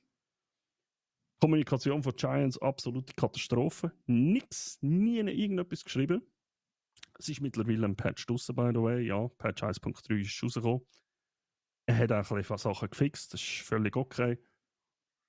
Aber es hat halt einfach den Anschein gemacht, als ob sie jetzt einfach die Engine-Updates machen und auf alles andere so ein bisschen, geschissen haben, böse gesagt. Weil auch wenn Community gehst du nachlesen, klar, da gibt es natürlich die es bis ins Maßlose übertreiben, von wegen, also ich habe Beiträge gelesen, so, ja, ich gehe vor das Verbraucheramt, das kann ja nicht sein. Dann dachte ich, ja, Kollege, probier's. Oh Mann, nein, du bist wieder so. Dann soll er sich mal ein bisschen mehr ins Team umschauen, dann wird er auch noch ein paar Videospiele finden. Nein, also wirklich Katastrophe. Aber ich habe halt von vielen normalen Beiträgen, in vielen normalen Beiträgen gelesen, von genau diesen Problemen, die ich hatte, die viele andere haben, wo einfach nur immer das Gleiche musst sagen, ja, okay, da haben sie sich einfach, entweder haben sie es nicht getestet oder haben einfach zu wenig Gewicht auf das gelegt. Und das ist schade. Für das, was das Game schon eigentlich bietet, finde ich schade. Das ist halt wirklich so. Aber ich finde, das hast momentan allgemein so ein bisschen, also auch bei anderen Sachen. Ich mag mich erinnern, bei damals, wo Pokémon Karmesin und Purpur rausgekommen ist. Ja, ich weiss, das ist halt jetzt nicht dein Metier, aber Ja. das ist ja auch dort gewesen. Alle haben geschrien, Alter, was ist das für eine fucking Performance? Was soll die Scheiße? Du siehst alles am Rumwackeln und alle haben gewusst, Alter, ich weiss, es ist Switch, aber die kann definitiv Besseres. Ja. Und sie haben, glaube ich, schon ein paar Updates rausgebracht, aber an dem haben sie noch nie etwas geschraubt. Ja, es ist einfach, ja. Also weißt du, ja. bei einer Firma, es klingt jetzt doof, aber wenn das jetzt von EA gekommen wäre oder so, dann hätte ich gesagt, ja, ihr verdammte Geld, geile Sicher, haben einfach wieder kein Geld ausgeben und haben da so, jetzt also geben uns wieder Geld, machen. In unserem Sinn, in dem Fall mal Nintendo. Ja, jetzt bei dir vielleicht, ja. Aber von Giants hätte ich einfach mehr erwartet. Ja. Muss ich sagen. Es ist nicht eine Firma, die 20 Entwicklerstudien dahinter hat und 20 Spiele gleichzeitig entwickelt, wie eben EA oder you name it, sondern Giants hat einen Farming Simulator, sie bastelt noch irgendetwas anderem um, ja. Irgendeinen Race-Simulator, wo sie mit jemandem zusammenbauen. Aber da muss ich einfach sagen, hey, was haben ihr in den letzten 2 Jahren gebastelt? Also ist das...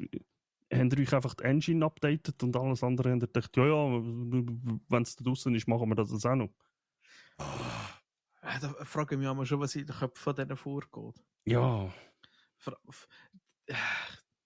Das erinnert mich an so viele Geschichten manchmal. Also weißt du, das Interessante war auch der Patch 1.3. Was wahrscheinlich der Day One... Es ist ja mittlerweile eigentlich bekannt, oder? Es ist ja gang und gäbe, dass Spiele rauskommt, da gibt es einen Day One Patch. Halt einfach so... Ja, es ist released. Aber auch easy. Ja, voll. Oh, kein Problem damit. Ja. Der Punkt ist, ich habe das Gefühl, bei Giants ist dort irgendetwas richtig schief gelaufen. Weil es ist am 12. rausgekommen und am 12. ist auf SteamDB der Patch 1.3.0 eingereicht worden. What the fuck? Okay. Und den Patch haben wir letzte Woche bekommen. Also es hat jetzt nicht gerade einen Monat, aber es hat etwa 3 Wochen gedauert. Locker. Okay. Also warum ist der, also hä? Ich meine, ja, okay. Aber dann kommuniziere ich doch, hey, Patch ist leider noch nicht nachher. Wir müssen noch ein bisschen gedulden. Ja, hey, gib ihm. Aber ohne, dass der irgendwie einer das SteamDB gefunden hat, dass sie dort, kannst ja viel nachschauen bei Steam durch unsere Seiten. Und dass er keiner gesehen hat dort, hat man nicht einmal gewusst, dass jetzt ein Patch auf dem Weg ist. Weißt du, dass sie wirklich voll dran sind. Da hat man gedacht, ja gut, schön, jetzt mache ich da Weihnachten. Bis nächstes Jahr, oder? Es ist halt schon krass. Eben, ich sage es für alle Entwickler oder schon für alle, die in der Informatik arbeiten, vor allem, die das kennen. Kommunikation ist so wichtig, auch wenn du nur sagst, hey Alter, wir sind einfach noch nicht so weit. Ja. Wenn der andere töbt, aber also gegenüber töbt, aber er weiss immerhin, aha, okay, es wird daran geschafft. Genau. Es ist einfach so, man fühlt sich gehört. Ich glaube, das ist so, man fühlt sich ein bisschen wertgeschätzt. Ja, aber sonst... Ich muss noch ein Mail machen. Patch verzögert sich wegen dem Podcast. Kannst du Genau, gerade den Link schicken. Mal reinhören. Ich bin mir im Fall wirklich mega am überlegen, ob ich einfach irgendwo noch so, wenn ich in einem Restaurant bin, einfach mal unsere Kärtchen einfach liegen. Mal schauen, was Sag mal so, passiert. ich habe das letzte Mal habe ich gedacht, bin ich an einem Weihnachtsmarkt gewesen. Dann dachte ich, also ich habe einfach irgendwo überall meine Kleber. Ich habe gerade gesehen, dass ich Kleberli von unserem Podcast im Hosensack noch hatte. Also in der Tasche, in der Jacke. Dann dachte ich, aber ich fasse es dann einfach mal. Ich gebe einfach meinen Götterkind. Genau! Ich gebe meinen Götterkind. Gebe ich Kleber. Hey, weißt du was da? Schau, geh mal ein bisschen von diesen Gummi ankleben. Einfach so da und dort, wo sie alle sehen.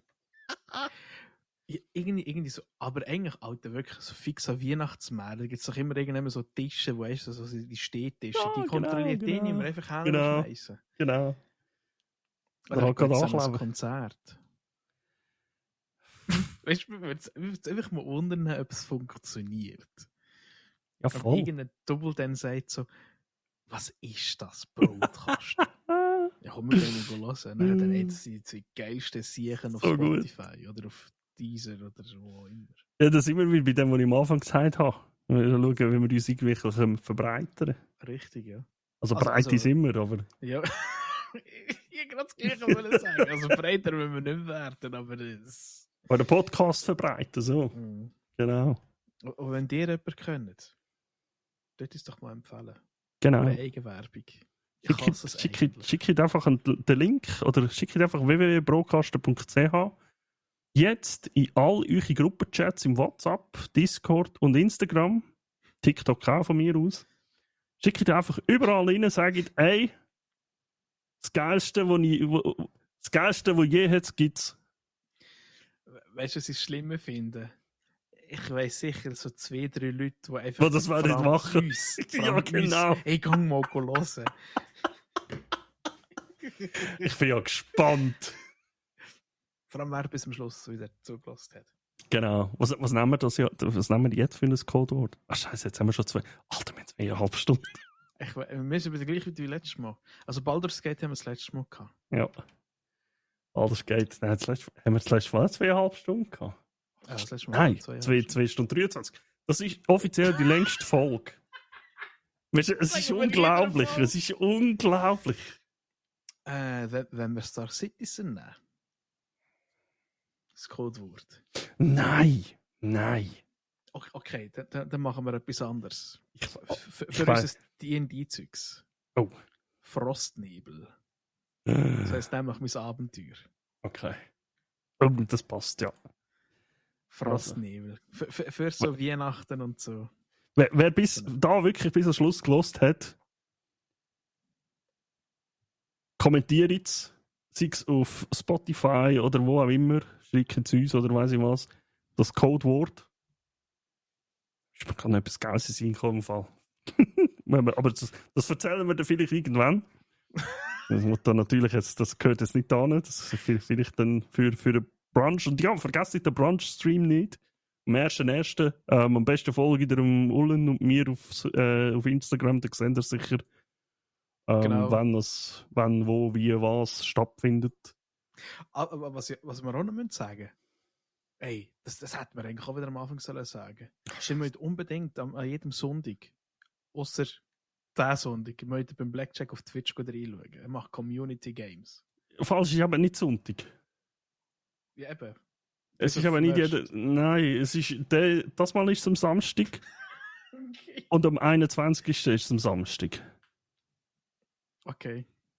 Es ist immer so, eigentlich wäre es, der letzte habe ich mir so absagen, weil ich krank war, jetzt am 1. Dezember, Sonntag. Es wäre eigentlich immer Sonntag, Samstag, Sonntag, Samstag. Also 1., 7., 15., 21. So. Ja, dann machen es am einfachsten, geht einfach followen. Ja, genau. Ja, keine Ahnung. Mach Im Ullen auch. Ja, genau. Also nicht nur bei mir. Kopf. Kopf. Also, ich glaube, wir haben fertig, hä?